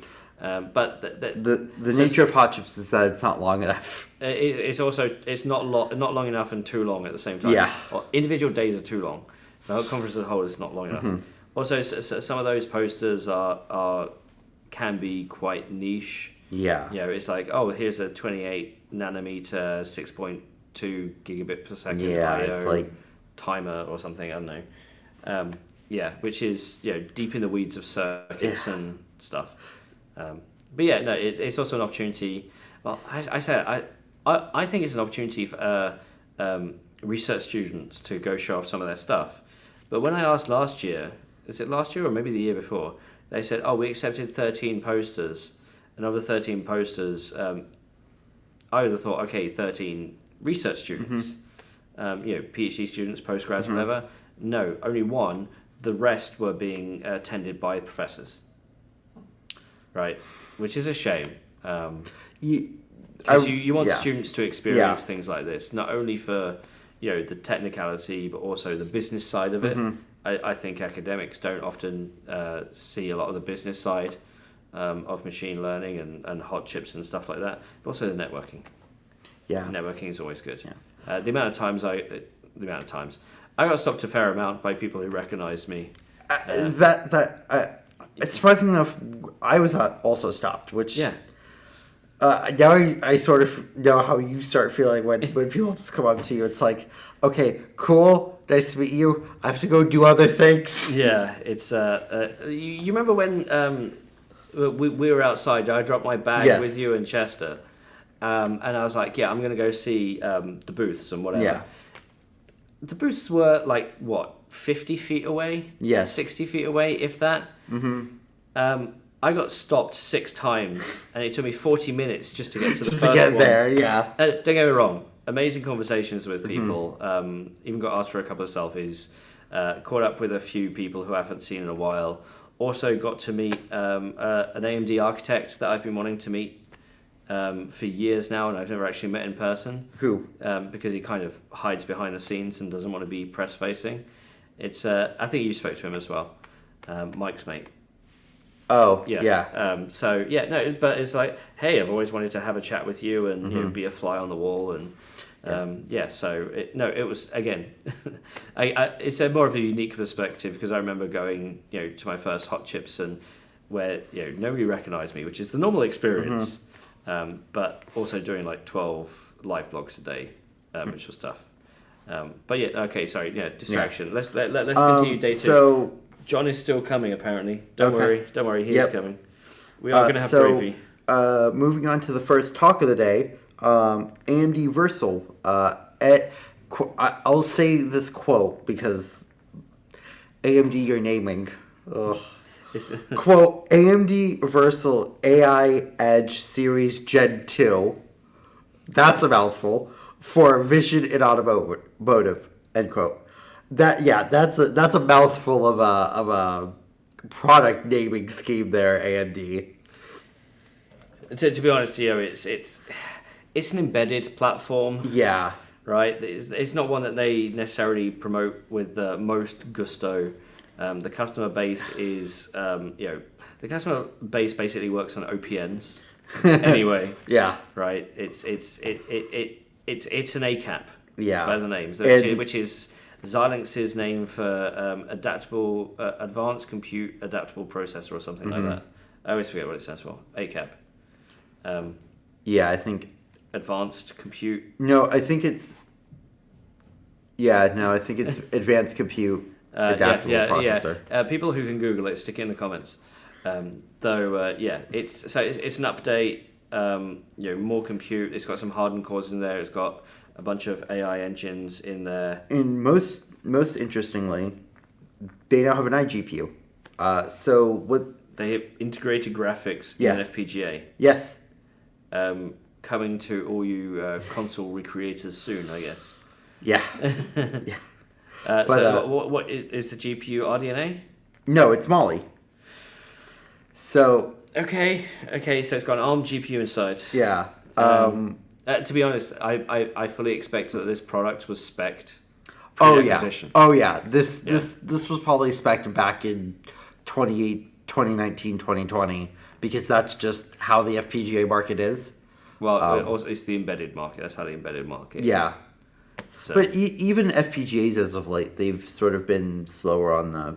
Well, no, it's the thing you have to realize is that people see FPGAs and talk about FPGAs as an emulation platform or as a simulation platform. Actually, you might see an FPGA in a tractor for like 10 years. Why is that? Sometimes not for necessarily live updates over the ownership. Yeah. But if in 3 years you're bringing out tractor version 2, you use the same board with the same parts, but with the FPGA compute is changed based on the firmware. And also it means that you now have a 10-15 year cycle of tractors where it's the same component that ever needs to be replaced. Yeah. You just need to make sure it's got the right firmware loaded on it. And so even though you could say, well, why not just use compute and an EEPROM and stuff like that? Because imagine having that and then saying, oh, we need to enable post-quantum cryptography. Yeah. Or something else like that. Or you've redesigned a board and you've made a hardened I/O lane that wasn't present in the original chip. That's in version 1, but you still want the same OPN. Because it makes all your supply chain so much simpler for the design cycle of several generations of, I say tractor, but edge devices, which is definitely what that goes into. So yeah, people keep thinking of FPGA as emulation and simulation, and yes, it's good for that. But from a productization standpoint, especially for companies that are selling millions and millions, FPGA companies, they sell millions and millions and millions of chips. They're not all in emulation. They're not all being reconfigured on the fly with different bit streams every 10 seconds. They may not even ever see a new bit stream in the life cycle of that chip. But because it's of a unified platform over time, it goes in there.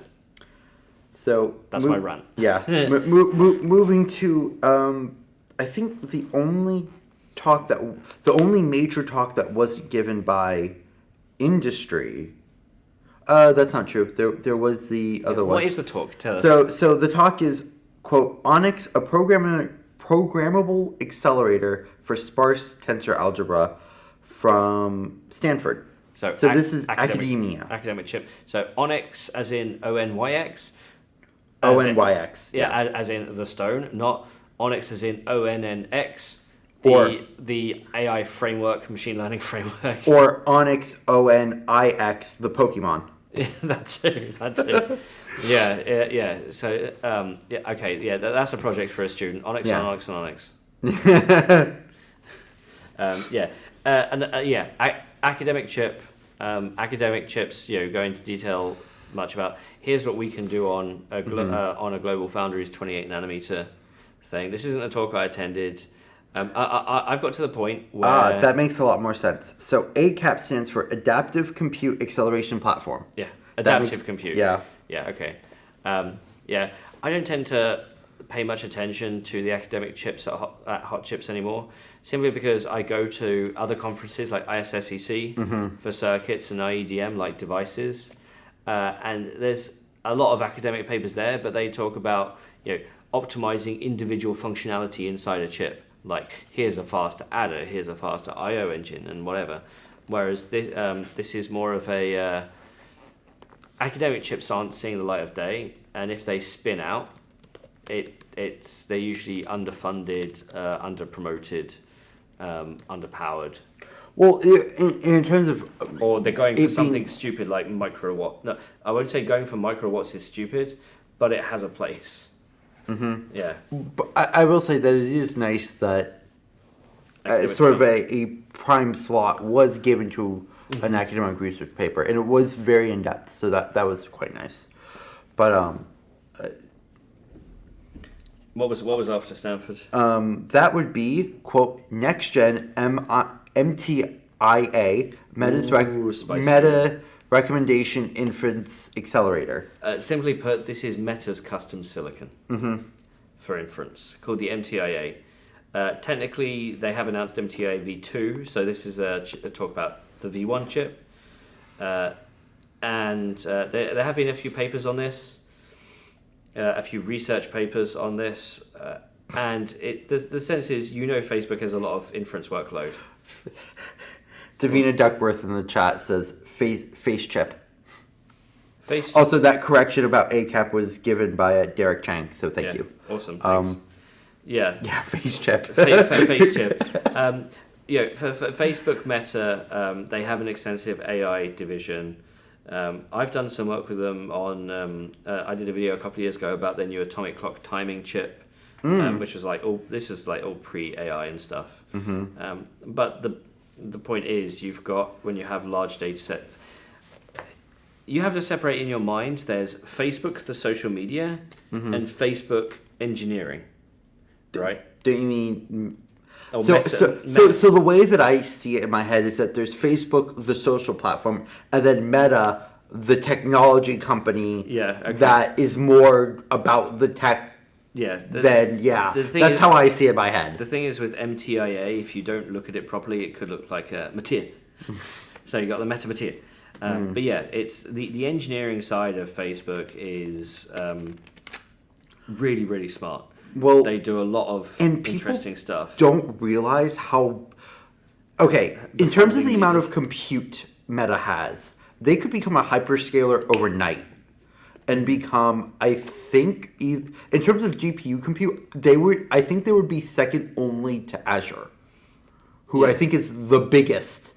Yeah. Of the by far. But there's less money in cloud, more money in your data. Yeah. I joke, but they You're not wrong. They have a bunch of stuff in compute, in networking, in all sorts of stuff, and the fact that they could have done a Google, right? They didn't even need to speak about this. No. Because Google, and about the TPU. So having some deeper insight into how the MTIA works. They went into the SoC. They went into some of the compute methodology. At some level, as you might say, well, these are all inference chips that will run frameworks, right? And you're just accelerating that sort of compute. But the fact that they're going out and they're having to interact with either a partner to go build it, like Broadcom or Marvell, and then having to deal with a foundry, then you've got to verify it and package it and then verify it, and then actually go deploy it at scale. Yeah. With networking, with workloads, and actually have that end-to-end software flow through your hardware. It does take a lot of work, and Facebook is doing it. I don't think we necessarily have a handle of how many of these chips they're making. No, and they probably wouldn't say anyway. Well, so Google talks about massive TPU pods. Yeah, but that's also customer facing. Right. Yeah. MTIA is not customer facing. It's not. So yeah. So how much are you actually going to hear about it? It's how much do we know more about Trainium, Inferentia, or MTIA, or? Well, I guess Trainium and Inferentia are public facing. Yeah, they are. And we do know. I think roughly about similar amounts, but we don't know the amount of deployed chips for any of them. Yeah. Moving on to, so speaking of networking and all that, Dojo, quote Dojo, yes. an exca. Oh, geez, my English is bad. Exca. There's no C in it. Yes, I know. Exa scale. There we go. Lossy AI network using the Tesla Transport Protocol over Ethernet, or TTPoE. So Dojo isn't dead.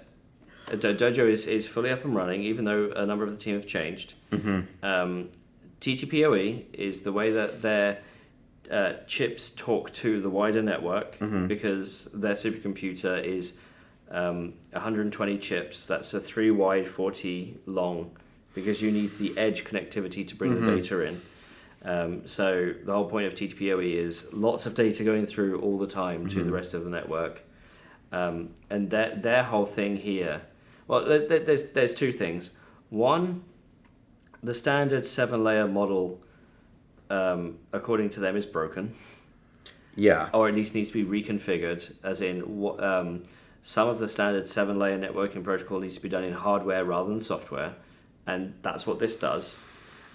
Two, what do they mean by lossy? So lossy usually means you're losing bits of irrelevant data. No. So you can read more about this on Chips and Cheese. We have a dedicated article about this. But in short, what lossy here means is that it acts more like TCP, where you sort of expect packets to be sort of lost, but when that happens, you retransmit. So you send that data back. So they're basically taking UDP out of the protocol. Yeah. So it's not UDP where things just get tossed into a black hole and never appear. That. Sorry. Yeah. Cool. So yeah. But yeah, it's very much not. Wait, is he on the way or is he in the building? I think he's on the building. I think he's on his way. John from Agionometry is in the building. Oh no, sorry, he says 11:15. Okay. Okay, so he's not in the building. He is on his way. He is within the same bounds of the state. He's in the zip code. Well, I would hope. Yeah. He's in the zip code. Yeah. If he wasn't the same zip code, I would be worried. Yeah, it's annoyingly. I should have spoken to Eric. This was one of the talks I had to accidentally miss because I was busy doing other stuff. And Eric actually reached out ahead of time to talk about, and we never just found a time to meet. Yeah, so it's still going. I did have to answer a few misconceptions about what Dojo is from other people in the industry I was talking to afterwards.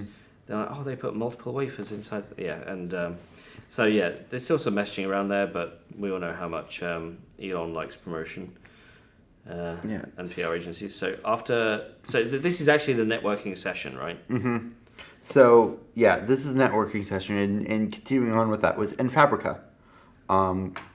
Quote, ACF-S, an 8 terabit SuperNIC for high performance data movement in AI and accelerated computing networks, compute networks, end quote. This was interesting. I didn't fully comprehend it. Like, I didn't fully understand what this was. So I met Enfabrica at Supercomputing, I think.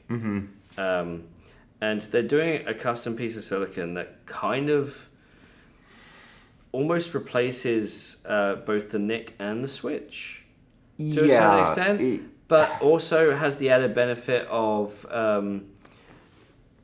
simplifying your networking topology, right? So they were saying that if you, so some of the limits were you need this amount of cables and this amount of chips if you have this amount of systems. Like a two-layer tree topology and whatever, and we can actually reduce it by enabling better, cross-hop strategy from a tree spine. I think what was confusing me the most was they were positioning this both as a NIC and a switch. It's both, but also as an internal switch. So you essentially have it as a card in the system. Yeah, sort of. If you know in previous generations of NV switch where all 8 GPUs basically fed into a switch that then could give any single GPU that full bandwidth. It was they weren't being very. It was kind of confusing on if they were also trying to do that as well. This is one of the things. If you're deep into networking, then it makes sense immediately. It's and half an hour is not a lot of time to explain to people who aren't familiar with what they're trying to do. And to be honest, it's been a while since I spoke with them, and it took me a while to get exactly what they're doing. I did have an aha moment. I've forgotten the aha moment. And again, this is another one of the talks that I was unable to attend, but. I have met with them. I do know, their PR agency. It's interesting because these sorts of companies who deal with networking silicon and I do wonder about market sizing and what the value Yeah. chain is and what the value prop is. Well, Well, I know. Okay, the value prop is probably straightforward, but then saying, oh yeah, we can have a customer who's going to get 100,000 of these. That's the difficulty, I think.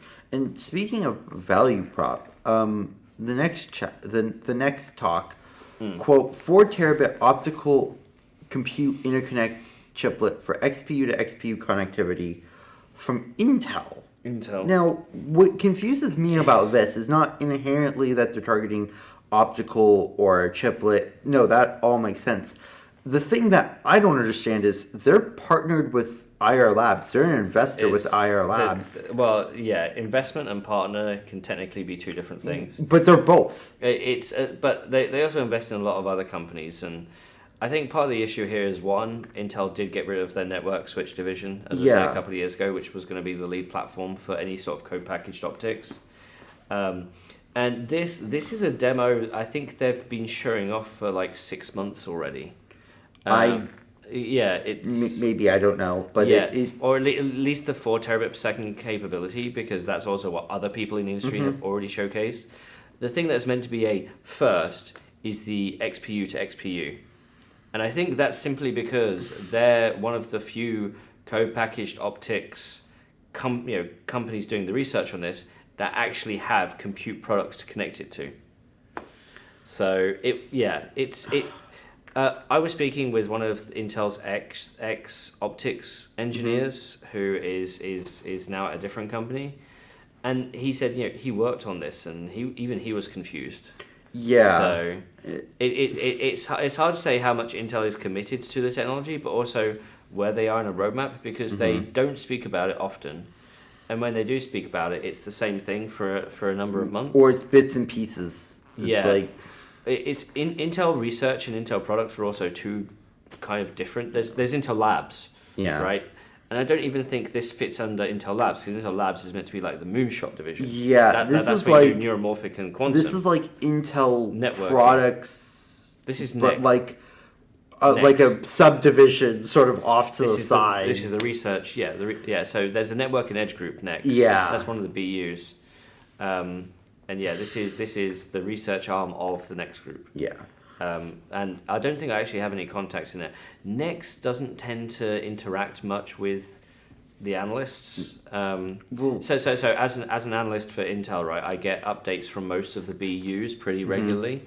BU being business unit. Yeah. So you've got the compute client and graphics. You've got DCAI. You've got Mobileye, and now you've got Altera and Foundry and Nex. And it's been a while since we've had an update from Nex. Because Nex typically has you get the hardware that's good, or at least hits what you need to, and then you just ship out in volume. And it's also a fairly slow business. So if we get updates, we'll let you know. Now the second keynote, because each day of the talks has a keynote, was done by Victor Peng. Oh, dang it, I got his name wrong. Of AMD, though not for long. He is so Victor's full title is something like CEO of Xilinx and head of the AI group. No, he's AMD president and head of AI. I thought he was also still in control of Xilinx. Xilinx has been merged. No, I know it's now AMD embedded, but I thought he had a title related to be. No, not anymore. Sorry? He's just president, right? Yeah, he's just AMD president. He used to be, because he used to have both embedded and AI. Yeah. Okay. He's just yeah. But the whole point of an AI group being that, hey, we have multiple divisions doing AI. Perhaps we should speak to each other at some point, and not repeat work. Yeah. Has he announced his plans for? He is going to be an advocate in industry and government. Okay. So hence why. So his presentation was titled. Quote, "The Journey to Life with AI Pervasiveness." Yeah, and one of the questions at the end of it was, you won't be in charge of a large company that's dealing with AI, so how do you plan to be effective in government? and his answer, which was a good one, was basically saying, I'm a voice with experience, and I've played in that space. Yeah. Being being the CEO of Xilinx for so long. He didn't say it in these exact words, but I know how to deal. Yeah, it's like I know how to deal with the government. Or it's like, at least I know the steps I need to take to get things moving.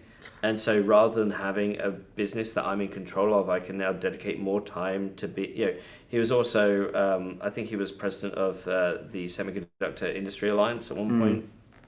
So yeah. Trained lobbyist. Yeah. So, yeah. But he is retiring from AMD soon. So It's, I think technically end of the week. Yeah. End of the week. I am trying to get an interview with him. The AMD team said, yeah, he's not. We're just focusing on his retirement right now. We're not. There's no interactions with the press for him. So I said, should I reach out to him personally? And they went, well, we can't stop you doing it. Yeah. I actually bumped into him at the lunch queue just before that talk. Oh, okay. And I said, hey, look, the team is saying that you're just doing retirement stuff. Any chance we can have a chat? Can I reach out to you personally? He's like, yeah, sure. So, yeah, we'll see. So, moving on. So the next set, which is called High Performance Processors Part 2, but of the two talks in that, one of them is an AI, though it has been used for non-AI purposes, but is largely an AI chip. Quote, wafer scale AI, guess what company this is, enabling... So we're currently on the green screen right now, so I assume the background is still what it is. Yeah. Yeah. Enabling unprecedented AI compute performance. So this title, from Cerebras. This title was submitted back in December. The correct title is Cerebras. The title should be Inference at Wafer Scale. So with machine learning, there are two types of workloads: training and inference. Cerebras, the big chip company, and there's so many videos that I've done on this. Usually, you consider it as a training chip, because it just has the onboard SRAM and the bandwidth to enable high performance training. This was essentially saying, actually, no, we can do inference as well. Yeah, so the title of the talk in the actual slides is Wafer Scale AI, GPU Impossible Performance. Which sounds like a clickbait thumbnail. Yeah, and... They ain't wrong, but a lot of people were like, I like the talk, just not the title. Well, How many times have you said, I like the video, just not the thumbnail? I asked a question. It was poorly worded, but something they didn't cover was cost. And you mean the cost of the system? Yeah. Okay. And there's a way around that. Yes, but also ease of deployment. Oh, no, it's fine. You are a customer of Cerebras Cloud. Right? No. So Cerebras has been this like this since day one, and it's actually been amplified by the fact that they now have a customer who's just bought like 570 systems. Right? The customer who's bought the systems has technically bought the hardware, but it is being stood up and enabled by Cerebras, managed by Cerebras, and is technically part of Cerebras Cloud. So the customer who's bought the hardware will essentially has has immediate access to all the hardware whenever, and if it's not using the hardware, it is then available on Cerebras Cloud for others to use in a cloud environment. With standard APIs, with like Open API or whatever. So you're not actually buying the hardware. It's AI as a service, but it's just happening on wafer scale, and there are benefits to it happening on wafer scale. That was meant to be, because Cerebras has spent so long talking about buying hardware, and you can do that, and the cost is, we think, around $2 million. That includes a service contract and some storage and whatever. The way this is being propositioned is you're not buying the hardware, you're just renting time on a system, and because it has all this onboard SRAM at terabytes per second, or petabytes per second, rather than single-digit terabytes per second for a GPU. you can move essentially from a memory bound region to a compute bound region. And the way they do it is that you move the weights and activations, through the chip. It's a data flow, right? So you don't have to. So if you have, say, a Llama 3, 70 billion, and it has to go across GPU, you need to data flow that through one GPU onto the next, and whatever. And the whole point is you can keep all of that on a wafer, so you don't have the scaling penalty of multiple chips. But okay, here's the thing: they don't have external memory. They do. They do? I thought that they didn't. I thought that Cerebras was SRAM only. So the chip itself is SRAM only. There are banks of AMD processors with terabytes of memory, but they also have their over network connecting. But the point is, you preload the stuff on the chip. You preload the parameters. The SRAM is so big, you can put all the parameters in SRAM, and then you're just flowing the weights and activations, which are less bandwidth heavy, going through, because it's inference. You're thinking about weight streaming. That was one of the questions in the Q&A, right? Weight streaming is for training, yeah. Right. With inference, it's a different. Yeah, but it. And the whole point is you can also pipeline it. So some other hardware, you might have to take the model out of memory and put take one part of the model out of memory and put a new part of the model in. Well, this one, because it's so massive, you can just have all the parts of the model, say like a mixture of experts, right? And you can have each token taking a different path without having to reload anything, and you get the optimized feature for that. I don't know. You don't know. Okay. Well, let me put it this way: I'm not necessarily So don't think about having a high utilization rate like we do on a GPU. Yeah. Right. We always think of you need to have every SM fully utilized, memory bandwidth. The point is that this region of the wafer might be doing one layer. This region might be doing a softmax. This region may be doing another layer, right? And you just flow all the way through. There's nothing reaching out to main memory, right? So if you have a model that goes beyond a wafer, you just stream from one wafer to another, and because the data you flow between, they said has a latency of 5 microseconds, or is it between wafers, and that's the data you're flowing. So, and the point is you can pipeline it so multiple users can be clustered together as well. I mean, it's all in the presentation. You were there and you still don't understand it? You're just skeptical. Yeah. So. Oh, and it's more power efficient. I don't know. I'm skeptical about this being as great as they say it is. Okay. They have customers, of course, but it. They even had demos. I must have missed that. Like in the slides. Oh, you mean in the presentation? Yeah. No, I tried it. It was fast, but it was like. I actually saw the demos live at the office last week. So. Were they running it on one chip or were they running it on multiple chips? The 7 billion is definitely on one chip. I want to say the 70 billion is as well. Oh no. No, it has. Sorry. It is across two. Well, are they using using 8 or are they using FP16? I think they're using full FP16. Then it has to be at least 4 chips. For 70? Yeah. No, I'm actually a little bit confused because I think they've changed the amount of SRAM they technically have on the chip. They have 44 according to their slides. I thought they had 80.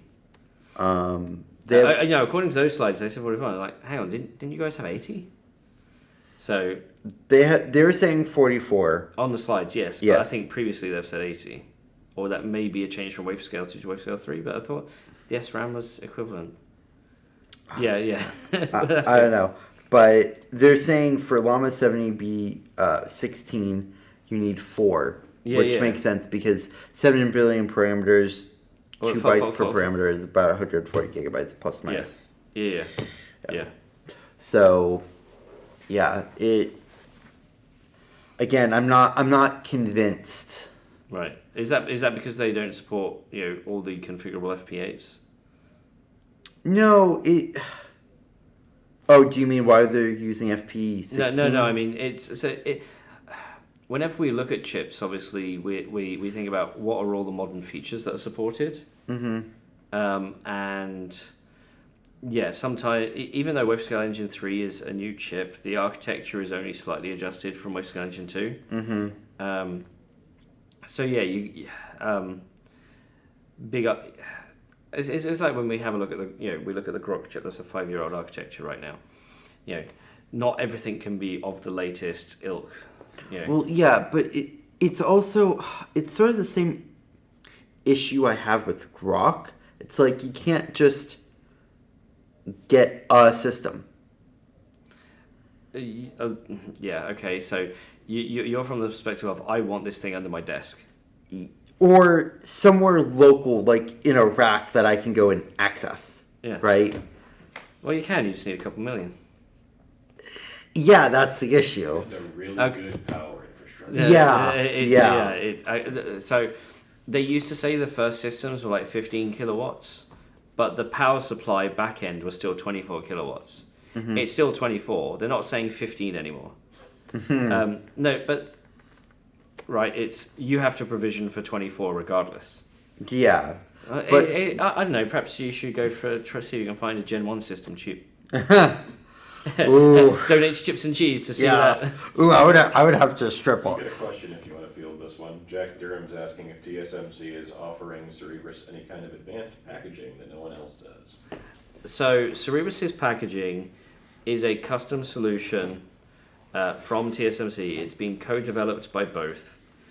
And part of the issue there is that when you have a chip that size, and to be honest, anything more than monolithic, anything bigger than monolithic has this issue as well, that when it warms up, you have thermal expansion.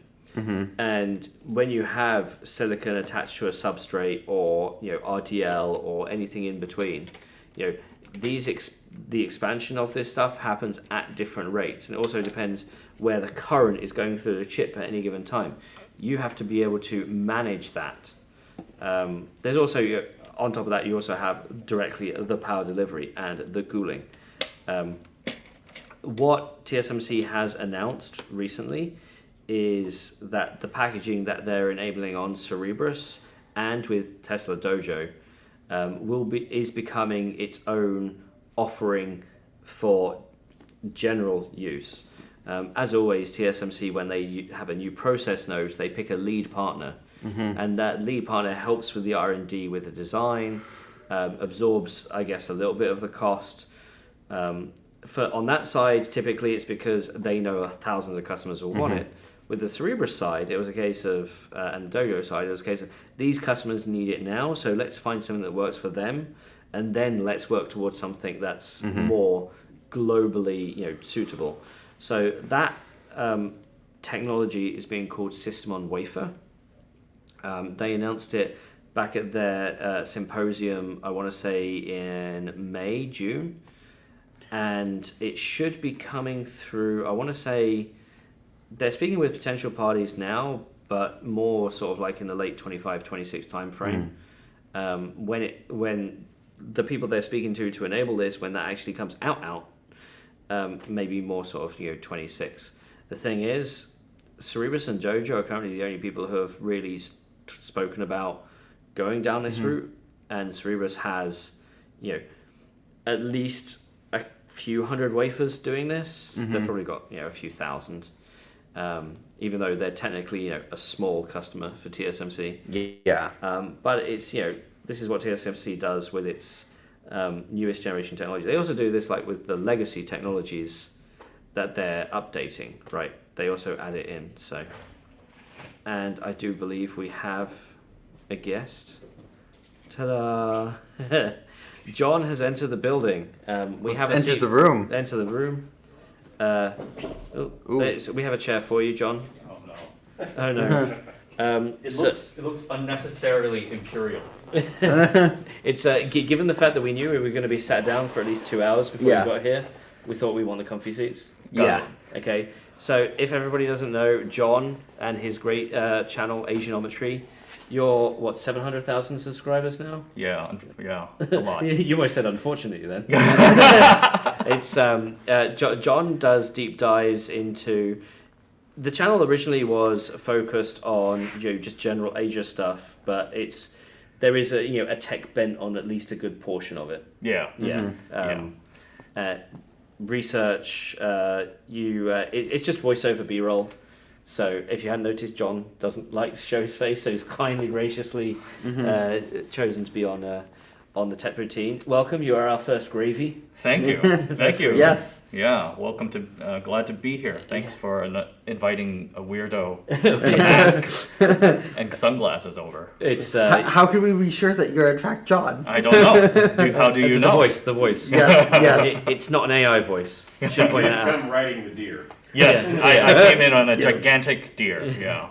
It's well. So I have interviewed you for the channel before, and we did the whole mosaic and cover up and everything else. Not only of you, but also of where we filmed. A little inside joke.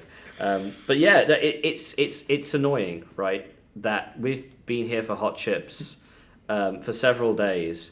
You and I have been texting saying, when the hell are we going to meet up? We've exchanged like 3 words until this point. Yeah, it's Ian, you're like so famous, and everyone wants to talk to you, and they're like, you got so much going on, and I'm like, just, It's so yeah.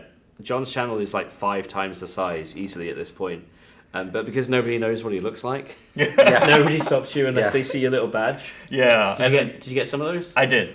I got some, and they're like, oh, you don't look like how you, or they say you look exactly how you sound, which is I don't know what that expects. I've told you this before.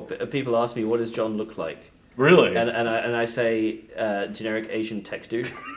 guy Guy. on the street. Guy on the street. Guy on the street. I used to live here. I used to live Oh, in Silicon yeah, of Valley course. for 10 years, and I was generic Asian dude on the street, Working for a tech company. working for a tech company. And then I went to Asia, and then started this channel, and You then were just now generic dude at that point. I'm very generic, absolutely generic. Well, you've been in Taiwan for, I want to say, what, 4 or 5 years? 7 years now. 7 years now, okay. Long time. Yeah. And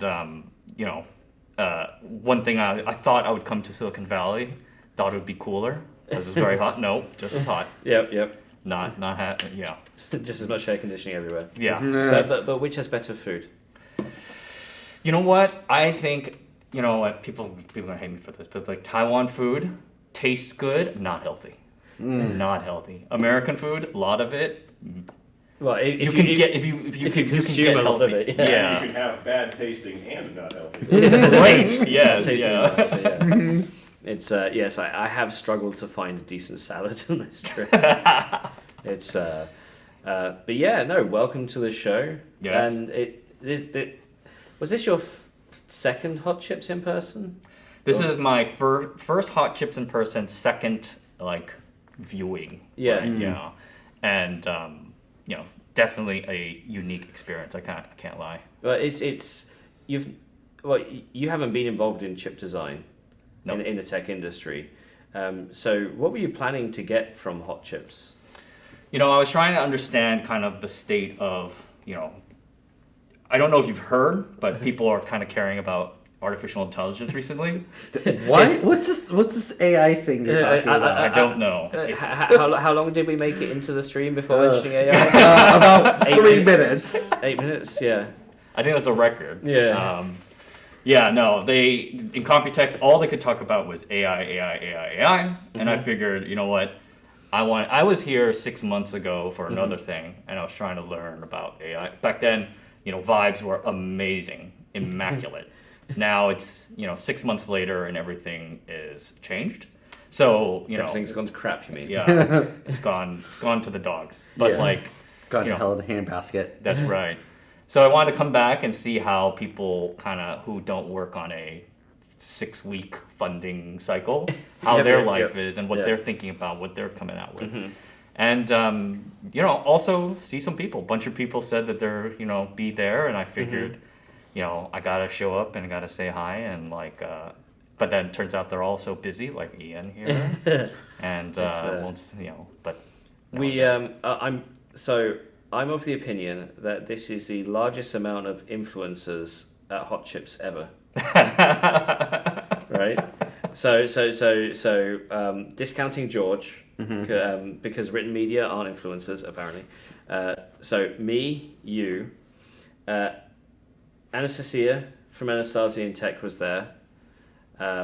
Patrick Kennedy from Serve the Home. Well, he's written. So if you're gonna count Patrick, then But his channel has almost as much as John's. So Fair enough. Yeah, it's interesting perspective. The comment I made last year is that there are a lot more investors last year than before. Because I know a few investors also reach out to you for your opinions on this space. Which is terrifying. Terrifying. Absolutely terrifying. Why are you asking me? Why didn't you do the research yourself? Like, are you really putting money behind this? Yeah. This is just for lulz, right? No. yeah, Is you your are channel- joking, right? Right? Why are you asking me? Do you end up going for any specific talk? I really wanted to see the OpenAI talk, not necessarily because I felt like they're going to say anything substantial. They didn't, but I wanted to see kind of what the questions that they would get, they would ask. Like, I wanted to see the entertainment show that would be like they're trying to get at something, or they just wanted to ask something, whatever. It's so just so you know, because I know you've been in meetings, we started going through the conference, talk by talk, and saying what we thought about them. With the OpenAI one, we were talking to the audience saying, the OpenAI talk was good. The Q&A, there was people either liked the Q&A or they didn't. They either liked it because Trevor on stage was being very matter of fact, that's not my area, sort of thing, or the negative side saying, you're representing the company and you're a high level, you should know some of this stuff. Because they asked about the funding, right? Yeah, how much are you spending? Yeah. I thought that was a bit weird of a question to ask. It was like the Matrix, like watching Neo kind of dodge the bullets. It was amazing. I was very impressed. He did take about 10 seconds after each question was asked to think about it. Yeah. And distill the answer down. Not a lot of people do that. Is there anything you wanted to get up and ask?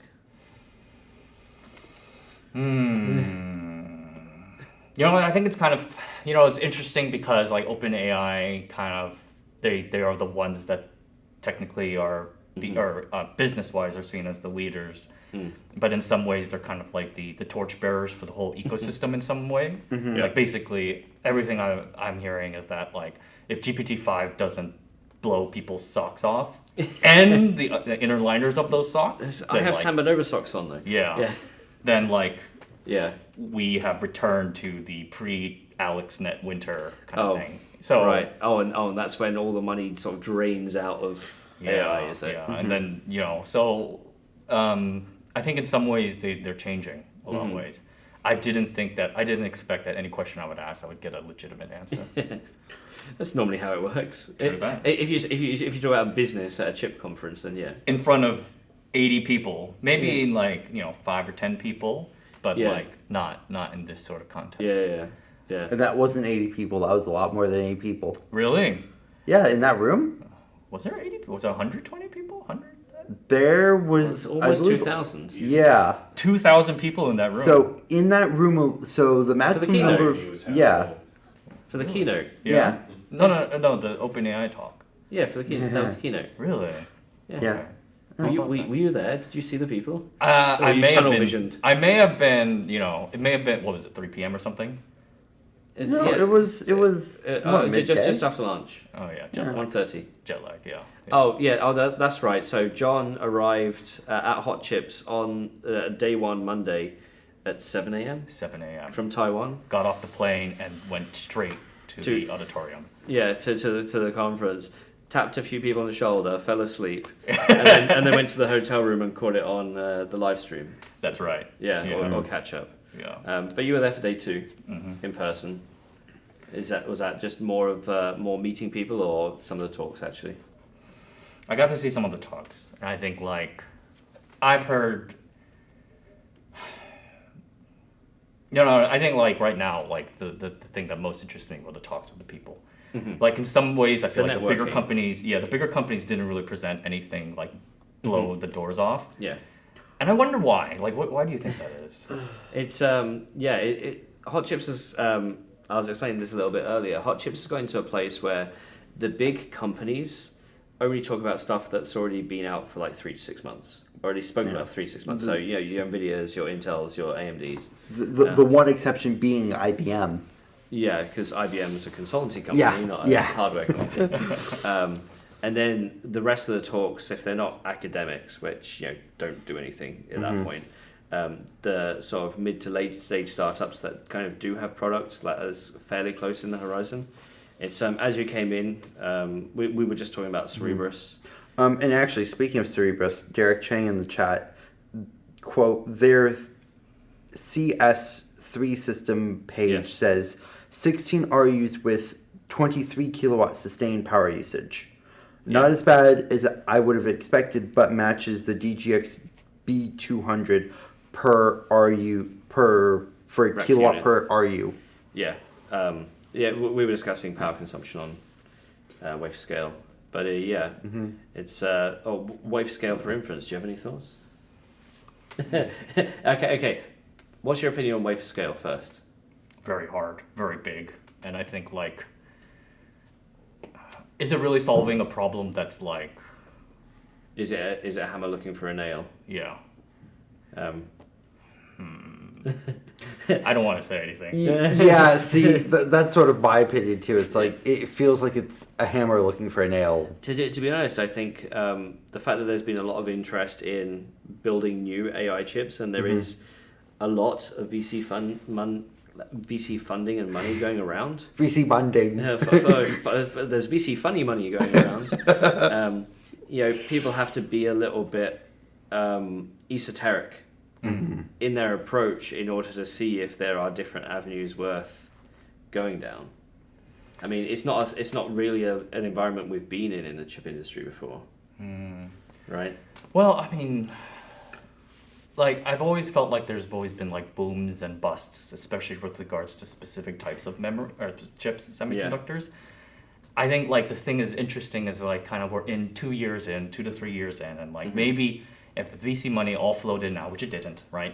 Like it took time, and now people are designing, and now their chips coming, like maybe approaching tape out essentially.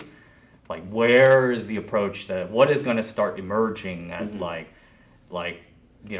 actually as productive that hasn't already been there before, right? You mentioned like the hammer finding the nail. They're redoing the hammer a little bit, but then now the nails change shape. the nails are changing shape, and now but It's then actually a screw. and then like going into the future, you're like, I can see George has done construction. so like I think it's I think we still need probably a couple more months. Like I've spoken to a few people here, and like they see, Really, just a couple more months. No, not like a couple more months. Like you need a couple cycle. more quarters, and a Yeah. couple more cycles, and then you're trying to see kind of understanding where is this, like is there actually, and then you need to have them all compete too. Yes. And then like we're gonna see. We haven't seen consolidation yet. Right. In the startup space, people have been asking me for at least a couple of years, who do you expect to merge or fail? A couple have been acquired, obviously, and a couple have failed and resurrected and then kind of disappeared again. Yeah. Um, It's not like the Uber stage, right? Like when there was Uber, everyone could spin up like a Uber for pets, Uber Yeah. for cats, and Ubers for all that. packages and Yeah, but then like so then that started really fast, and that started to consolidate, to then kind of mold itself a little later.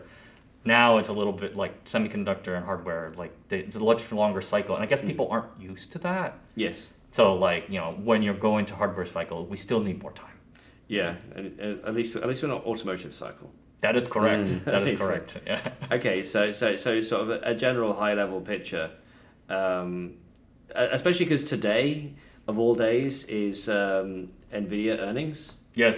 So- Why are you streaming Oh, this yeah. now? Because I have a flight at 2. Oh, and, So, and because yeah. earnings is later, so we can Yeah. focus on earnings later. Is Nvidia just too far ahead? I think maybe they're going a little too fast. Maybe like you can hear maybe that. Well, there's been the good old tech rumor mill has been saying that Blackwell is delayed. Whether that's true or not, I have no idea. But Oh, if you run, you can say run before you walk, yeah, but by most measures, people would say, well, hasn't Nvidia been running already? Well, they start. I well, feel no, like- they start. Here's the thing: if you've only looked at Nvidia for the past 2 years, then maybe that's the case. But they definitely did walk before they ran, Yeah. right? But that dates back to the beginnings of CUDA, which Yeah, I Yeah. know, but what's your take on this? I think like at some point that I mean it's not really super differentiated. It's not like I'm gonna throw like a hot take out there, but my thinking is that like there is a huge incentive to eventually break down whatever NVIDIA has. And I've done only a few conversations on this, but what I've heard is that CUDA isn't necessarily impassable. It's not the moat people think it is. Yes, and like they'll break it down eventually, and that might not affect the company's revenue, but that might affect profitability. So when you say they, are you talking about Nvidia? Or are you talking about external forces? External forces, so like The government or competition? like competition, like Okay. market competition. Like if you eventually, the idea is like if you can see players start to emerge with their sort of approach, and there's a whole bunch of them, and it'll take more time. Profit will eventually, the margin will eventually get compacted at some Yeah. point. And like, if not just because of competition, but also because we haven't really blown up yet. There hasn't been a AI thing that really, other than maybe ChatGPT, but even ChatGPT hasn't hit. Like, Okay. You know, You mean blow up as in become the next big thing rather than a bubble that bursts? well, not just Or it could be either. like or like revenue, right? Like Yeah. where is the money, right? Like, where is the money? When does this trajectory stop? Yeah, As well. Yeah. We got a question in the chat for John. What's your opinion on floating point 4? So everybody, if you can't hear that, the question was, what's your opinion on floating point 4? Why would they ask me that? I do equipment. I do semiconductors. It's so you don't have a million thoughts on the nature of number formats and IEEE standards. Software stuff. No. Yeah. Yeah, This show very much a hardware thing. I apologize to the questioner. This is a video you've got to do. Monetization and the difficulty of. You know, the problem is that, like, Asianometry missed the AI boom, largely because, like, when people were talking about it, I was like, oh, the software, man. And the software moves so fast that by the time I put a video out, it's outdated. Of course. Of course. It's Sally and I are in the middle of filming our AI hardware show series 2. And I think we're like 8 episodes or 9 episodes filmed. We have to go back and refilm 3 because funding has changed or we've got actually details of the next product. I think at one point we gripe on, we haven't heard from this company in years and years and years, and then a week later, a major press announcement, right? So, and Taiwan, to be honest, AI hasn't really done much yet. Or it, at least from the way we cover it, it's all very small niche edge devices, silicon, not massive volume, not massive revenue, but just there. Or doing little interesting things, because it's not necessarily as big a hub, I guess, for chip development as the Bay Area is. I mean, in terms of AI chip. I think like when one of the reasons why I wanted to come out to the Bay Area was to enter the bubble, the AGI bubble, and learn more about like what people are thinking with regards to AI. Because right now in Taiwan, they're very skeptical. Asia, very skeptical. Like they like the chips that they're making, that TSMC is making, all that. Like it's all that. They're talking about the production. They're talking about scaling up and all this. Just the manufacturing, not the. Yeah, but they don't talk about necessarily like what is the AI doing? What is AI gonna say? Like you will never have Chinese people, the people speaking Chinese about AGI.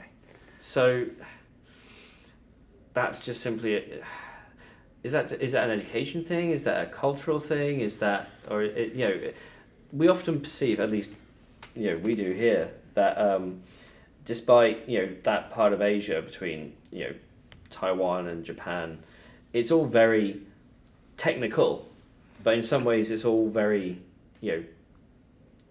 no, I don't want to say ancient. What's the right word? Behind the times. Yeah, I think Things move slowly, but they work on hardware scale, right? Yeah. Like I've always imagined that certain societies can do hardware really well, or they can do software really well. in Europe we can do legislation. It's the third prong. We don't have any of the rest, but we have legislation. Yeah, but like I think like those type of manufacturers, like they grew up on manufacturing, they made stuff and they made transistors. Like then when the world kind of economy shifted towards software and all that, Services. services, software, I think they sort of kind of like, oh, I don't know quite well, and I think that sort of permeates through all of that Yeah. culture. To sort of leave it to somebody else. Yeah. Do the thing that you do good. Do They well. say just give me the money and I'll give you the hardware, right? Yeah. That kind of thing. Like if you want to do something crazy with that, you can't, but you need to pay me at the end. Yeah. It's actually here's an interesting one for you, because I know your time is also limited. You've got to get out of here as well. Yeah. Have you been to the TSMC museum? I have, and I actually was there before it got big, during COVID. Have you been there since it has gotten big? Yes, I've gone there 3 times. Lucky bastard. What's it like? The first time when I showed up, it's clear every Taiwanese company has like a museum of some sort. Like Yes. you can go to one and then it's like spicy tofu museum. Yeah. And then they'll give you some examples of spicy tofu and then they'll show you a pot. But like spicy tofu is not advised. yeah, do not eat. Yeah. It's worse going out than it is going in. So I've heard. Yeah. Rumor has it. Sorry. TSMC. Yeah. Yeah, the museum. So like TSMC's museum's kind of like that. And then so when I first came there during COVID, no one could come in. So like it was just me, and you had to go in, and then there was this lady who clearly was like had a script. Yeah. It was like clearly was like for school children. She walked me. She was like, "Are you like?" She was just like, "Oh, chips. They help your Silicon. toaster work. Yeah. Okay. Your modern world doesn't work without chips." Okay. Yeah, and then and then you do that for about 40 minutes. And you only have 2 hours in there, so you do. She walks you through for 40 minutes, and then you're done with that, and then you're like, okay, I can go walk through the museum now, and then you go through a library of like Bern Lin talking about immersion lithography, and he's going all out. So it's like, and then you go through all these toasters, immersion lithography. toasters, emergent, and then Bern Lin is like literally just saying like, we're talking about like this particular technical aspect, and then no one believed that the water could use and all that. It goes through all the equations. Yeah. Like it's really fascinating. Oh, nice. It's like they didn't. It's like they just threw everything in there. And then over time, I think like now they're doing more renovations and all that. They update the details of kind of the revenue and all that. But largely, they haven't really done anything to kind of keep that, to change it. So it's been fascinating to see the TSMC grapple with the enormity of the change of its public image. Yeah. But also, they're somewhat in a position where they don't need to advertise. Yeah. Yeah. Yeah. Which is but the museum that's in Hsinchu. Yep. And in a Hsinchu fab, you have to book online. Yep. A month in advance. A month in advance, which is really annoying for anybody visiting Computex. Or at least, it's our big thing is attending Taiwan at Computex. I used to go once a year for other stuff, but it's always an invited thing, and nobody's invited me in a while. And by invited, I mean also paid for my flight. It's I guess I'm more in a position where I can do it a bit more freely now, but always love visiting Taiwan. It's a brutal flight. Well, I go the other way. Okay.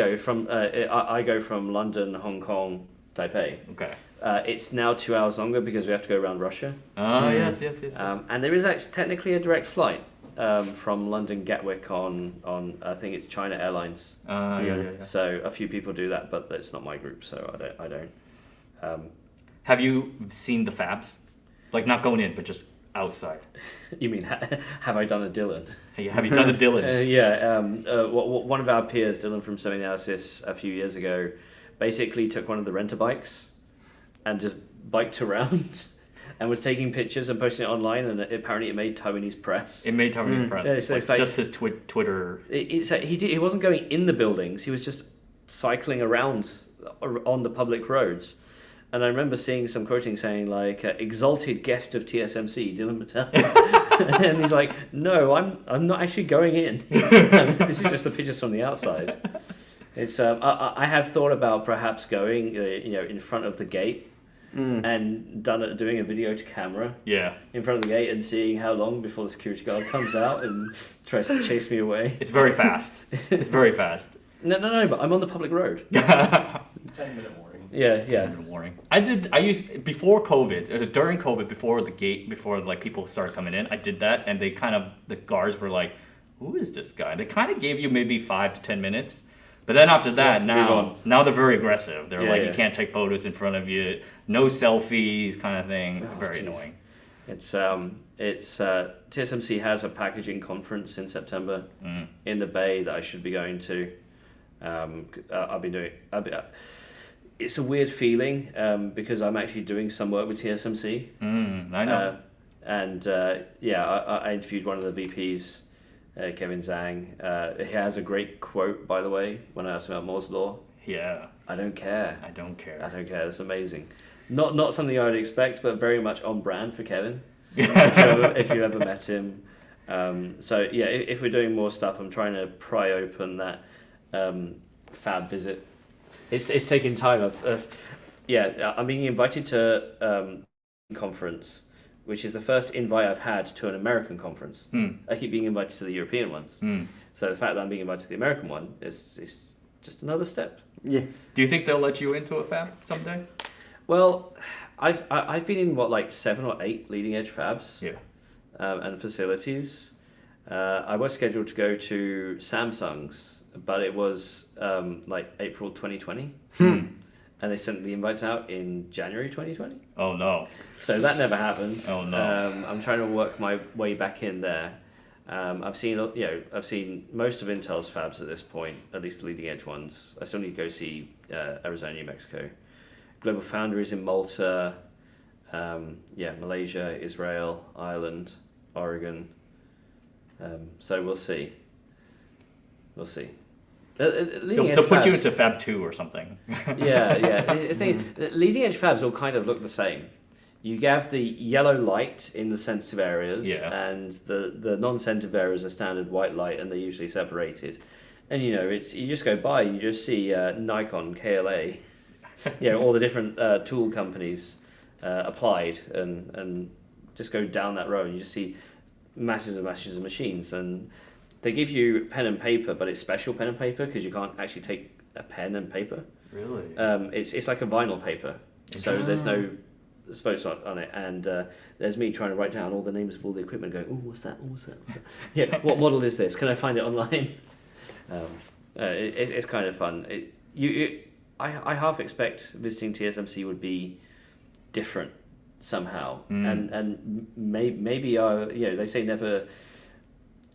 TSMC is not a hero in this context, but never meet your heroes. Right. Maybe I'll over exaggerate it mentally. You'll get that experience like that one Wired article. They let Did they let people in? There was that one Wired article. Did you read that one? Recently? They let the journalist in. Recently? Yeah, it was maybe 1 or 2 years ago. Okay. And then they wrote. I mean, it always felt like they clearly chose that journalist because they didn't know anything about semiconductors. Yes. Yeah. And then they let him in, and then they wrote a very surreal article. Okay. It's good writing, but it was very much like Yeah. very emphasis on the kind of the Writing the touching the face of God. Oh yeah. Oh okay. That One of one, those that things. one, They let the BBC in. I think 3 or 4 years ago. Yeah. Well, actually, probably now it's more like 5 or 6 for just a 4-minute short video on semiconductors being the future. Yeah. Right. So I think they may have had some fab shots. or it may have just been in the museum. The museum actually has, I think, the best video of it. Okay. And they show you the etch, they show you deposition bays, they show you Yeah. the litho, they show the EUV machines being brought into Tainan. It's actually kind of worth it. And TSMC does actually have some good on-site images and B-roll of their facilities. Yeah. It's You know me, I'm all about that B-roll.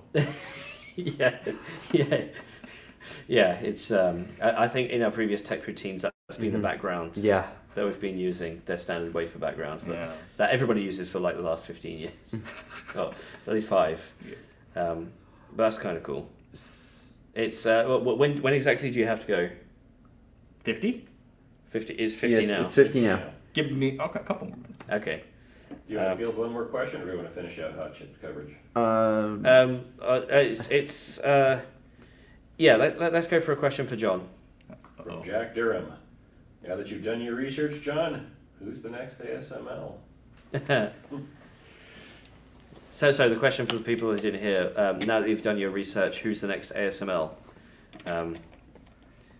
It's a very interesting question. I think like when ASML is like they're a very strange company too. Like they've had that sort of experience where they're kind of blowing up in now prominence. It's also how it was founded, Yeah. how it came to be, Yeah. industry consortium almost. Yeah, industry consortium. They're kind of pushed out of Philips, and they kind of, I think it's like next ASML is like probably would be just ASML itself. Yeah. I think the question to is be that fair. like can the market support more than one ASML and two Canon and Nikon? Yeah. And probably not. Well, it's given what they have in research, R&D, and patents and stuff, trying to build an equivalent would be very difficult. Yeah. Or easy if you don't care about the legal issues. Easy to care if you don't care about economics, care about legal issues, care about cleanliness and all that. Like I think the actual machine, the principle of the machine, and I see this on Twitter a lot. But it's like the actual principle of the machine, actually not that hard. It's like a grad student bench thing. Yeah. The issue is turning that into a massive powered machine that can hit the specs and kind of work autonomously in a clean room setting At high volume. at high volume, Yeah. at high speed. Well, also, you say that itself is not complex, but I mean, fundamentally, it's essentially a drop of tin being spun around on Yeah. a silicon wafer But that with actually- light hit, like... But that actually came later, right? Early on, it was just the bench Sure. would be like you have an UV lamp, and it kind of makes a mark somewhere, right? Sure, It's- but Do you know the company Atomic Semi? I heard about them. Yeah. Yeah. We should arrange you to have a chat with them. Yeah. I think you'd like them. Next trip. I'm literally booked for like the rest of my life and here. The rest of your life. It's chip retirement, chip dead. Yeah. Chip retirement, and then water video somewhere, and then the end. That's still going on about the water videos. You can never end the water videos. I keep finding new strange water video topics. Awesome. Yeah. No. Yeah. Reach out. I think I can hook you up with the Atomic Semi guys. I'd love to talk to them. So- I'd love to talk to them. They're probably not on the record, but you can talk to them. Well, shake some hands, ask some interesting questions about this market, learn more about Yeah. what's going on in the AGI bubble. That's all we can ask for. Yeah. Awesome. Cheers, John. Thank you Always so good much. to see you. thank you. Thank you, and thank you It's nice all. seeing you again. Yeah, I'm sorry I didn't talk much about hot chips, guys. That's but I was, fine. That's fine. I literally was in and out. It's in and out. glad that we got you for your time. Thank you so much. And did you leave the thing that you had for me? Or I forgot it. We'll message. Next time. We'll message. We'll message. Yeah, All right. 3 a.m. Everybody's free, right? No. I've got a meeting at 6 a.m. tomorrow, so. Oof. Thank you so Everybody much. wave. Actually, no, we're staying. Yeah. We're Yeah. a couple We of have- minutes before. Yeah. George, So speed run because Thanks, I have John. a flight at Good to 2 meet you, John. at 2. So in 2 Yeah. hours and 6 minutes. So we're gonna have to speed run the rest of Keep hot going. chips. Yeah. Ending with so we just covered before John came on. Our previous You said talk Cerebrus. was Cerebrus. So the talk after that was Zhaisheng, Xi. George doesn't like the Chinese names. Xianshan. An open source project for high performance RISC-V processors meeting industrial grade standards. This is like the one IoT thing, and so- industrial standards, obviously high temperature. No, so this it not? is no, this is an open source RISC-V out of order core that's supposed to be able to fight or compete in terms of performance with stuff like Neoverse N2. So this it's actually is a proper high yeah, performance. this is proper high I should have performance paid, CPU. I should have paid attention. I think at this point I was looking over hardware outside. No, it seems good quality. Okay. Yeah, it's actually quite interesting. Okay, so I have homework. Yeah, it's interesting. Okay, let's keep going. Yeah, moving on to unfortunately, since we are out of time, No, but highly recommend reading the slides when they come out. The next section is high performance processors part 3, starting with Ampere and their Ampere 1 chip. Now, how much was new in the presentation? in terms of what we have seen, nothing. So, in that regard, just for time, go read the article on Chips and Cheese about Ampere. There's going to be a follow-up article that's published probably either today or tomorrow, depending on when Yeah, okay, I have it's the coming. energy to do it. But I do have to make a statement that there was some initial confusion in data. So what I said on the previous tech routine was because of a software error. Yeah. So there will be an update in that article about Ampere 1. Stay It's a new platform, still Yeah. very much a learning process. Okay, so the next so this was a talk I was interested in, is the Maya 100 from Microsoft. yes, another CoWoS S product. Yeah, it's the AI chip. Yeah, their AI chip. This supports 4, 6, and 9-bit formats, which are derived off of the BrainFloat format. Not BrainFloat, BrainWave formats, which Microsoft talked about 4 or 5 years ago, and sort of a proto MXFP. Yeah, it's, data type. Microsoft were one of the first to publish about MXFP formats. Mm-hmm. So again, we'll do some additional coverage on that. After Maya? After Maya was AMD Zen 5. Okay. Again, not much new here other than Yeah, so able to ask the question of they did show what was competitively partitioned, statically partitioned and watermarked, and I was able to ask the question, why isn't the out of order buffer why is it Dynamic. statically partitioned and not Yeah. watermarked? And got a quite interesting answer of we didn't really see a performance benefit, which fair enough. Mike Clark was there, Mahesh was there. Had very good conversations with them. Yeah. There were some conversations about some of the ongoing desktop performance stuff. We'll save that for another time because obviously wrapping everything up and getting things squared away. All the ranting and raving that's going on online, you're not alone. AMD knows. And for the last talk, it's, quote, MN Core 2, second generation processor of the MN Core architecture for AI and general purpose HPC applications, which is a mouthful.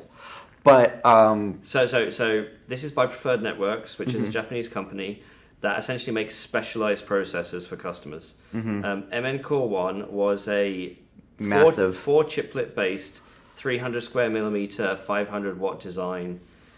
This is a more compact, smaller version update. single die, much more, I think 500 square millimeters. Yeah, something like that. But yeah, it's along a similar vein with architecture updates. Again, built for specific customers in mind. It's one of those talks that you have to actually go through each slide to make sure you understand everything. So we're not going to do that here because I know George has to leave.